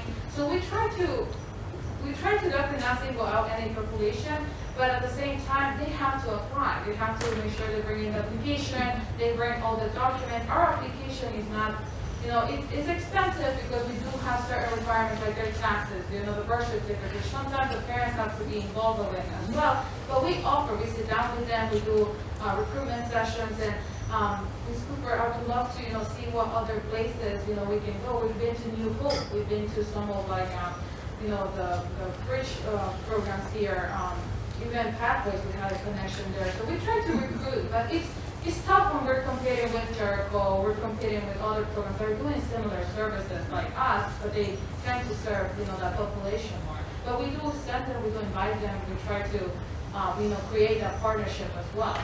So.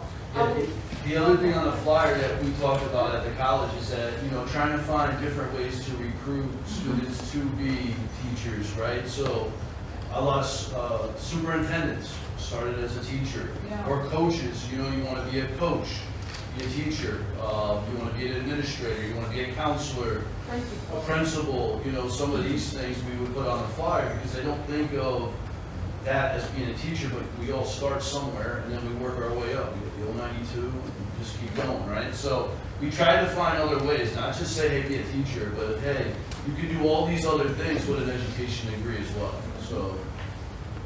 Thank you. You got it.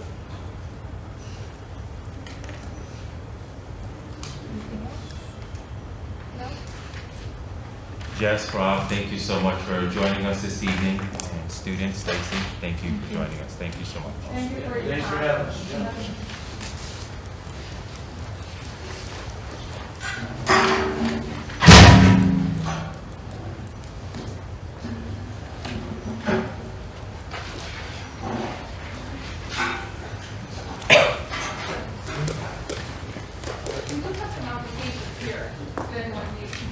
Thank you, Jess. So I have Principal Donovan up next, but I want to make sure he's here.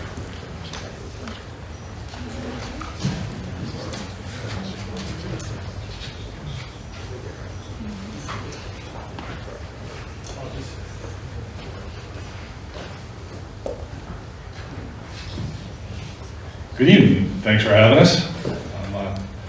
We did start out with 9, but now we're only left with 4 because, as we heard, AP work is hard.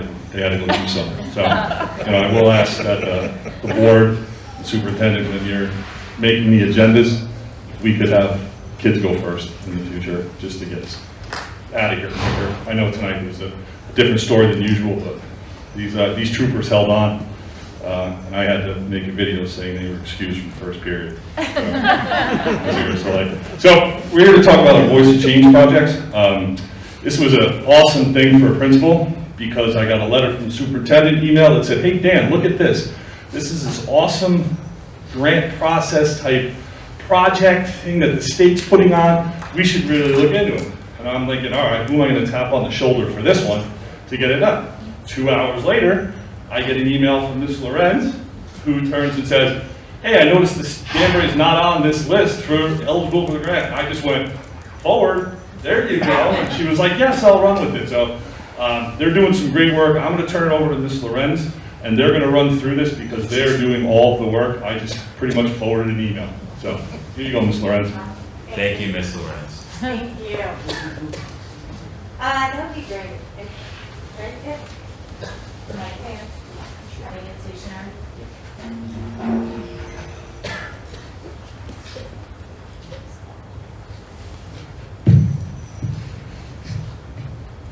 All right, thank you. I was supposed to have like a student colleague. Is that on? Can you hear me? Yeah, I'm on there.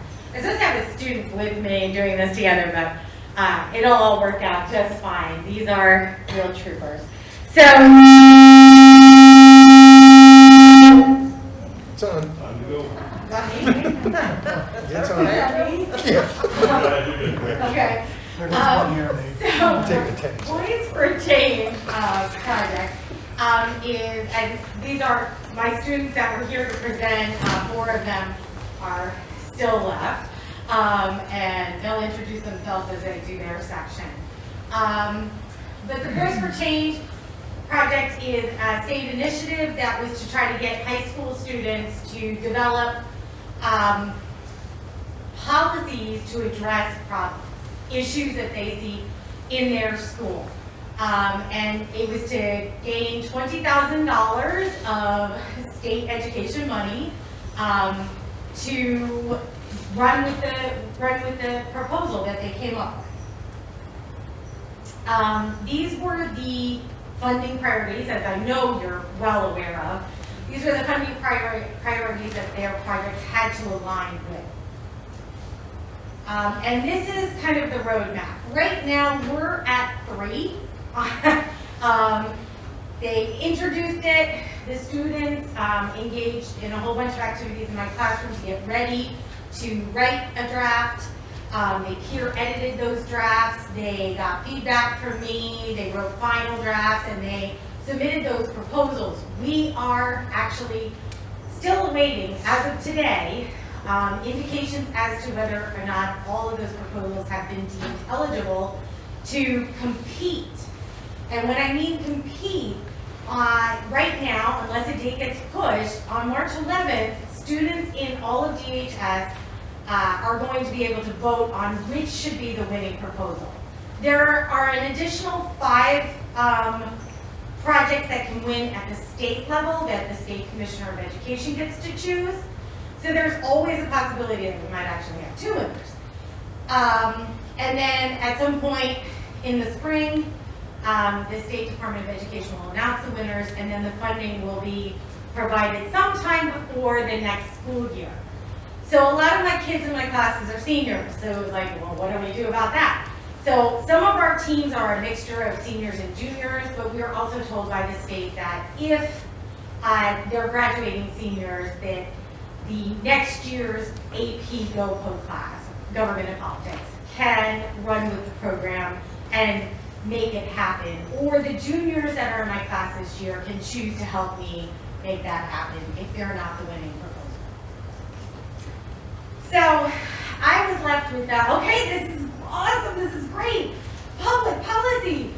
Okay, how do I get 16, 17, and 18-year-olds to the point where they can actually write a public policy? And so that's where I had to step in and start developing scaffolds and to structure their learning, because the state didn't provide any of that. They provided a way that they were going to submit their proposal. They provided this is what it had to align with, but there's nothing in between. And for those schools that did it without running it through an AP Government and Politics class, I don't know how they did it. I mean, God bless them. But so some of the ways that I scaffolded their learning through this was to first start by activating their deep thinking, having them brainstorming, having them addressing questions, creating questions, meeting with Mr. Donovan, and meeting with other experts in the school or the school district to try to get answers to their questions about, well, why is this way, and could we do this, or what are the obstacles for that? The students then took all of that with their brainstorming. They started forming groups based on interests, and they then also made sure that the idea they had aligned with the CSDE priorities, at least in one way. Many of them had 2, and there were even a couple that had 3 priorities that they aligned with. I then provided graphic organizers to structure their research so that they could identify and explain the causes, and identify and explain the costs associated with the proposed projects, among other. Finally, I also provided graphic organizers and exemplars to assist students in visualizing what a public policy looks like when it's written, and then breaking it down, chunking it into parts that was conceivable for them that they could put it together. We wrote first drafts, we peer edited them, I also assisted them with feedback, we tweaked it, and eventually we submitted it. So, based on that,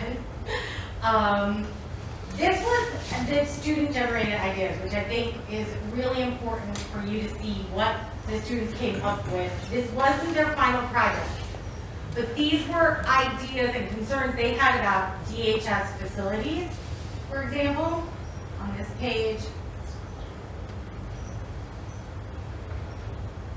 and on this page, and I can provide a copy of this to the board if you'd like to read it in more depth.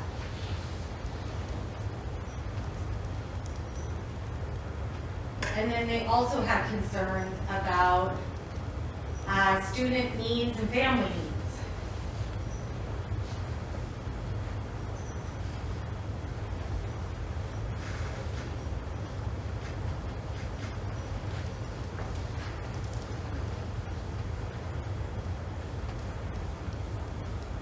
So I am a huge believer that if you talk to students, they're beeline for telling you exactly what needs to be done. And so I'm so thrilled that they have the opportunity to talk with you, even for just a quick few moments tonight, to show you the work that they have done. These were the final proposals, and you're going to see 2 of them. One deals with facilities, so to speak, and one deals with a new initiative. They also happen to be juniors in one group and seniors in another. All right. Yeah, right? I think Haley and Kira are first. So if you have any questions, feel free to reach out to me at any point, but I think they're better communicators than I am.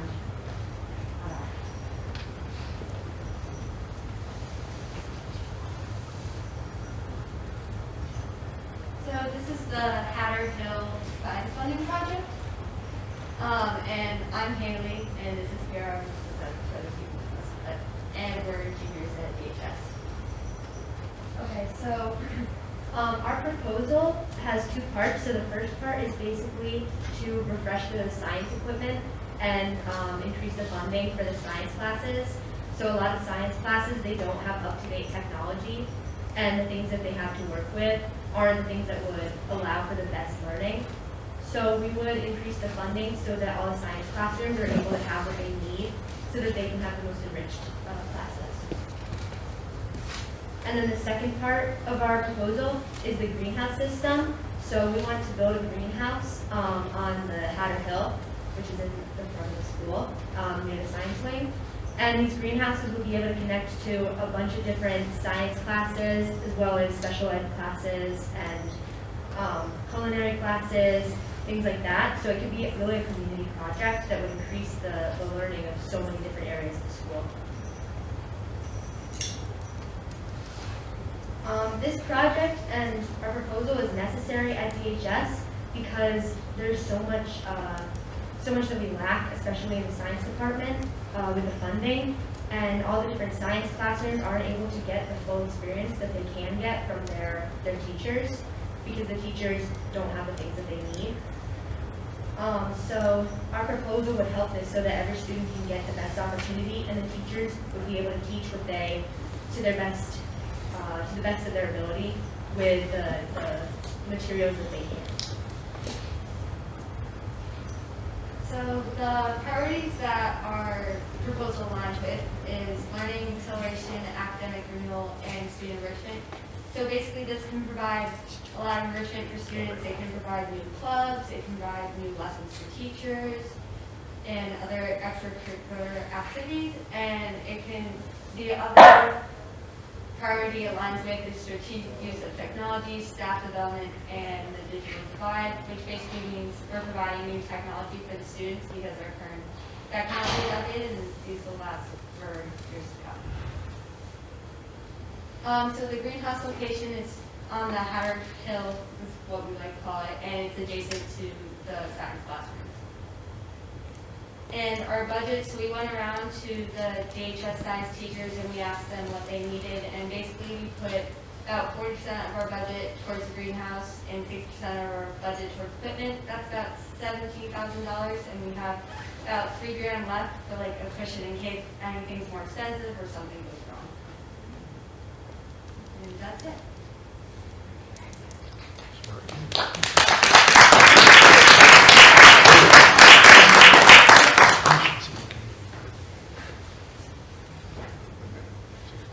Okay, hello everyone. So our project is called HIPPO, which is an acronym, and it means Hatter's Internship Program Opportunity. So my name is Matthew. I'm a Danbury High School senior, and I'm in Ms. Lawrence's lovely AP US Government and Politics class. And I'm Vivian Flores. I'm also a senior at Danbury High School and also in Ms. Lawrence's wonderful AP Global class. Okay, so for the Voice of Change, the biggest thing that we're trying to do is identify a problem in our community and draw a solution for our high school seniors and students. And what we did is we critically examined our community and students, and we understood that we really needed to understand and acknowledge the cracks in the foundations for success. And the biggest thing after researching intensely was the fact that there was a lack of enrichment in career-oriented services for our high school students as they transition over to out of school into adults. So our idea was the idea of implementing high school internships. And the importance of internships is because it provides professional aptitude, it provides early exposure to career courses, which is really needed for high school students, and statistically, it enhances a young person's resume. And as well, high school students can be able to explore, work conditions and environments that they feel comfortable being a part of. And you can see this in other districts, local districts that are near to us, such as Ridgefield and New Fairfield. And also, in terms of socioeconomic status, we want to be considerate of the population from Danbury High School, that this opportunity would be the only opportunity for them to have an internship in high school, and also have the ability to network with professionals out in career fields outside of school when they're in high school. So this is a quote that I researched, and it says that many high school students saw interning as a college pursuit, and many also focused on a traditional paying job. So we see that when high school students, they take internships in high school, they take it very seriously, and they understand that this is a really great way for them to explore what they want to do in the future. And more high schools are adding these internships as an option or even as a requirement in their classes. In terms of what actually HIPPO is, so these were the two priorities that our project aligned with, so learning acceleration, academic renewal, and student enrichment. Obviously, we're enriching students' learning by putting them in these real-world situations and professional environments. And then family and community connections, we'd be working with local businesses and such, and also with families to have them in place for their internships. So that's why they align with these two priorities. So in terms of how the actual program would work, so we start at the end of your junior year is when you start being informed about the program. We're thinking of having a committee of teachers that are interested in participating here at Danbury High School, and then we form the junior class and then hold the lottery. So there would be a 3.5 GPA requirement, and of course you have to be on track to graduate. But then we needed a lottery because we thought it would be the fairest way to select out of the junior class. And then you would be notified if you were randomly selected, and we were thinking of having about 30 students participate. So then from there, you would be assigned a mentor on the committee. So these are mentors that are helping you develop professionally and kind of implement those skills that you need to go out into the real world and hold a real job, or in this case, an internship. So then you would be matched with your internship. So like I said, we work with local businesses and organizations so that students can go to the career that they're thinking about studying in college or going to work in post-high school graduation. And then from there, the students would be fully responsible for fulfilling their position. And of course, we're still working with their mentor if they need any guidance, but it is up to them to work with business or organization that they can hold the internship with. So in terms of budgeting, there's 4 main areas really. So the teachers that are participating in the program, we would treat it as an overage. So they would be paid a small amount based on that. And then we would need money for attire and materials. So of course, high school students, especially in Danbury High School, might not have business attire, business casual clothing and whatnot. And then other materials like backpacks, briefcases, and other stuff that they might need. And then PD learning materials, so like resume paper and guest speakers that you might want to come in to develop them in terms of their professional skills. And then pathway-specific materials. So the biggest example that I could think of were like medical internships. You might need very specific materials to go into that field. So we put away some money for that as well. Okay, and then the final thing we wanted to discuss is the impact. So what will it provide students? And these are the 3 major things, which is the first one, fueling career passions. So giving students the opportunity to see the career they want to possibly choose in high school allows them to swiftly transition out of school into a career that they enjoy and explore themselves. Another thing is ensuring future success. Students will be better prepared for college and workforce and building skills. Obviously, having an internship has many positive effects in terms of enhancing their skills, and 4 of these major skills are adaptability, work ethic, communication, and time management. And yeah, that's it. Thank you. If you have any questions, we can. Teresa. The internships, are you looking for paid internships or just the experience? Sure. So I think that if you are reaching out to local businesses, it would be up to them if they want to show their internship they do usually. Of course, the paid internship I think would be an added bonus, but we're really focused on developing our students professionally and then getting them the work experience. Anybody else? Questions for students? Do you want to talk about Career Academy now? All right. Great job. Yeah, awesome. Thank you.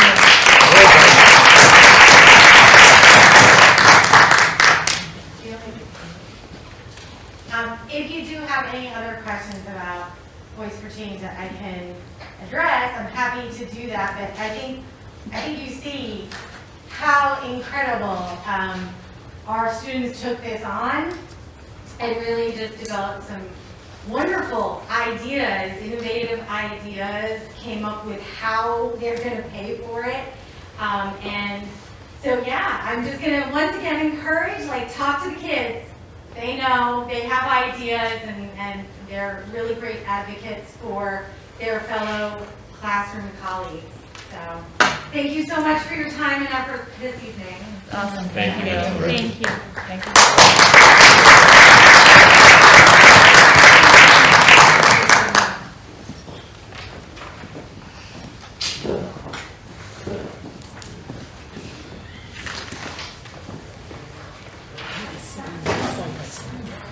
So if I can, I do have one more item this evening as part of superintendent's update. One, let me just start with, we are very excited. When I say we, I'm on behalf of the cabinet leadership team. Quite frankly, I'd like to thank the entire Danbury school community. Very excited to be in a position, another step closer to putting the pandemic behind us. And part of putting the pandemic behind us is really starting to make decisions that the families are asking us to make tonight. And so respectfully, I would like to ask Chairperson Shaleski and the board if we can make a full recommendation to the board at our March 23rd meeting. During that window, the leadership team and I will be reviewing the recently released guidance from the state that was released about 4 or 5 days ago. Within that guidance, and just to give the board and the community some things that will be covered, some decisions that the district has to make, and that is reevaluate our school environment, such as spacing and ventilation in a lot of our classrooms. Many in this room and folks who are listening might recall these are a lot of the challenges that we had for not opening in the first place during the 1920 school year. So this is not as if this is new for us, but it will be important for us to make sure we revisit those challenges and make sure we're ready to demask whenever that decision is made. Another thing that will be important for us, the leadership team and I, is consideration for students with underlying health conditions. And so we will have to figure out ways how we can protect that community. And these are, again, things that the team and I will be discussing over the next couple of weeks, and certainly report out to the committee to help inform your decision as well. And just a couple of more items. Certainly, we will collaborate with the local health department and ask for Kara Punty's assistance and any decisions and recommendations you'd like for us to make to the policy committee. But then, of course, there are other things like school trips and what does this mean potentially for sports and chorus and music programs? What happens when students meet in a nurse's office, particularly in a more riskful environment? And so there are a number of different questions we will have to answer if we get in a position where we're not going to mask. And again, the leadership team and I will be working on some of those answers, as some of our neighbors are as well, with the pending February 28th date. And so I just want to make you, Chairperson Shaleski, aware that these are things that we will be working on in preparation for our next policy committee. That's it for tonight's report. Okay. And Ryan Bingham was not able to join us tonight, but my understanding is he will be at our next meeting. That is correct. To give a legislative update. Yes. So my report, I'll just add on to that. I'd like to hold a policy committee meeting on March 16th at 6:30.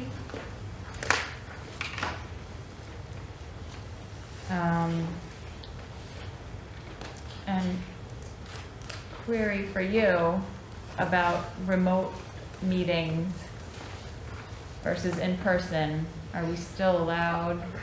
Was it mid-April that, I think we're still allowed to do it. yeah, Because I think there's actually some changes, and Kim can correct me, to FOI that allows us to do it anyway. You don't need a pandemic in order to do them. okay, Whether we decide we want to do it live or remote, we can make that decision as we get closer to the date and to just figure out which way we think is better. But I think we're allowed to do it either way. okay. So let's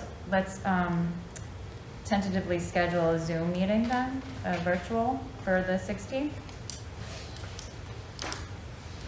The Zoom definitely allows more people to watch what's going on. They don't actually have to come to the meeting in order to view it. So there is that added benefit to doing it by Zoom. Yeah, okay, great. Couple other dates to throw out there.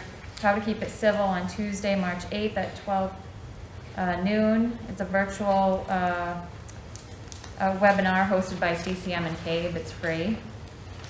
And then our citywide PTO meeting was moved from March 7th to March 14th. And then there are some committee meetings that are scheduled in the Google Calendar during spring break. I'm going to ask Kara to reschedule those, hopefully the week prior to spring break. And then minutes, I'd just like to ask that all members be hands-on when we have our committee meetings, to take minutes so that it doesn't fall on the same people over and over again. So if you'd like a template, I have, all sorts of templates from prior meetings that I can share, if anyone needs. And that's basically it for me. I will open the floor for any other board comments, questions, committee updates. We have the Superintendent Evaluation Committee on March 1st at 6:30. Yes. And everyone should have received their material. And please come prepared.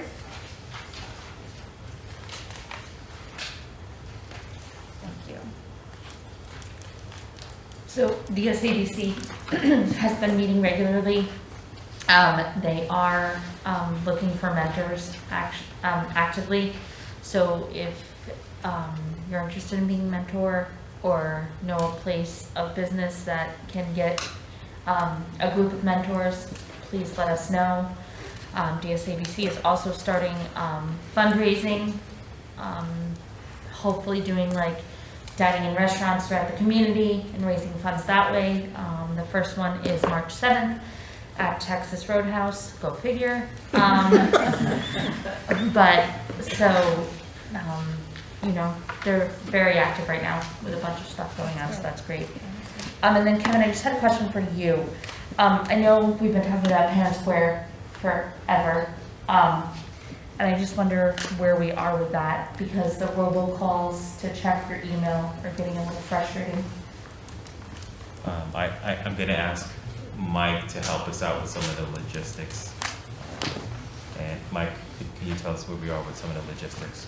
Sure. So we're starting to roll on. We've got some training coming up for the schools and principals. It's probably not going to be the on-off switch because schools are going to sort of go as their comfort level grows with it. I'm hoping to make that go a little bit faster with training and just get their comfort level up to it. So I'm hoping you'll start to see more and more switch over the next month. Oh, awesome. But we really expect it to happen well before the end of the year. Right, but it is my understanding that I'm able now to start to communicate through Parent Square.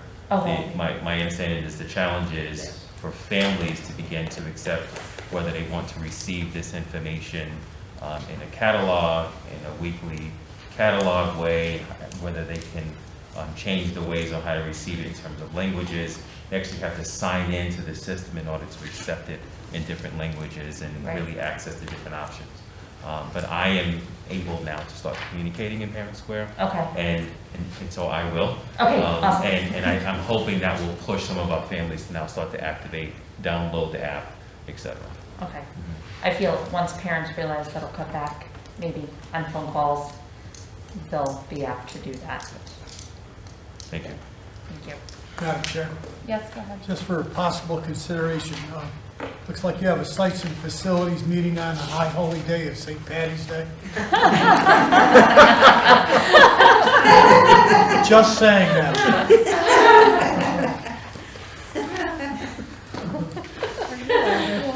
I just don't even know what to do with that. It is an excellent point. I just want to know if he's Irish. No, but I played so many Irish songs and sang so many Irish choirs as a youth. Okay. It's part of my adopted heritage. Mr. Grove?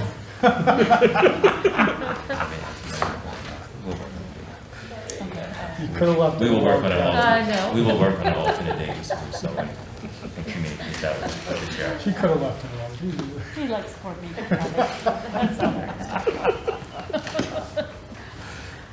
Anything else from any other board members? Me. Go ahead. So I'm just going back to the March 16th policy meeting, and I understand that there's a lot of issues that want to be reviewed. But can we get an idea of when we're actually going to be voting on the lifting of the masks. And I asked that based on everything that happened here. How are we communicating what our schedule is moving forward, when our parents can expect to unmask? I understand that there's nurses and, you know, social distancing, although we've already met those requirements, as far as I know, the 3 feet. So I understand that we want to look at a lot of the things and possibly change policy and make sure that we dictate what that policy will be moving forward. But I don't really see any kind of address on when we're formally going to vote on lifting the masks. And I think that's what the people really want to know. You want to answer first? Well, yeah, sure. Right, so Like I'll just, I'm respectfully asking the policy committee to meet, which I think I heard Rachel say we would be meeting on March 16th, and respectfully asking for the board to for the committee to make a recommendation to the board in time for the March 23rd board meeting. But I cannot say what the board decision is going to be, but I'm asking. And then in that time, the leadership team and I will have some responses to some of these questions that I just posed earlier. So you'll formally release that information somehow to the public, other than just, by streaming it like this? Or is there going to be some sort of letter that goes out to Yes, absolutely. everyone? And Right, we will summarize before week's end what And we then talked about tonight in terms of what the families can expect in terms of the timeline. We've already started working on it. Okay, and then that way, if they have any comments or anything before, hopefully we meet on the 16th, all that can be addressed as well? Like what the public's input is going to be based on the fact that, I guess we're looking to extend it to the 22nd of March-ish, 23rd, right? In the end? We're not really extending anything. Our existing policy is in effect unless and until the board were to vote. My expectation would be we're likely recommending, coming out of the policy meeting, we're likely recommending that the board terminate the policy on the 23rd. That would be my expectation of that meeting. So if that's the case, it would be great if we could communicate that to everyone out there. It's Just- hard without meeting first Right. to Well, formally make a decision. We can't speak on behalf of, the But just committee Or ahead ourselves. of time. Yeah, just something that, as you mentioned, what the issues are that you're addressing, or the concerns, as well as, hey, you know what, if if we can do what we're looking to do, this is the drop dead, hopefully date. But I think that everybody needs some sort of line in the ground that they can at least try to, Plan. yeah. Well taken. I would appreciate that, thank you. Yep. Mr. Russo? Madam Chair, I was just echoing the point that after the policy meeting, this whole mask issue may be concluded on the meeting of the 23rd with the board. Right. That's all. Right. Echoing. That. Right. March 1st, March 1st, I'm sorry. 23rd, not May.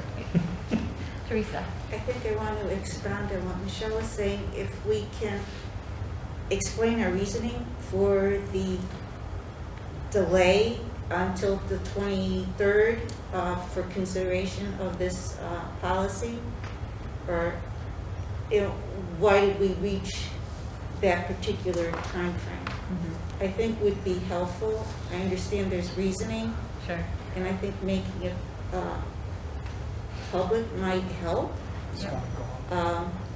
People understand the delay Yep. compared to other towns. Right, right. So in addition to the issues that Kevin mentioned, it was brought to my attention, it was a recommendation, a thought, an idea by a pediatrician, actually, that we had a vaccine clinic schedule set prior to the governor throwing out an arbitrary February 28th date that there was no basis for that date.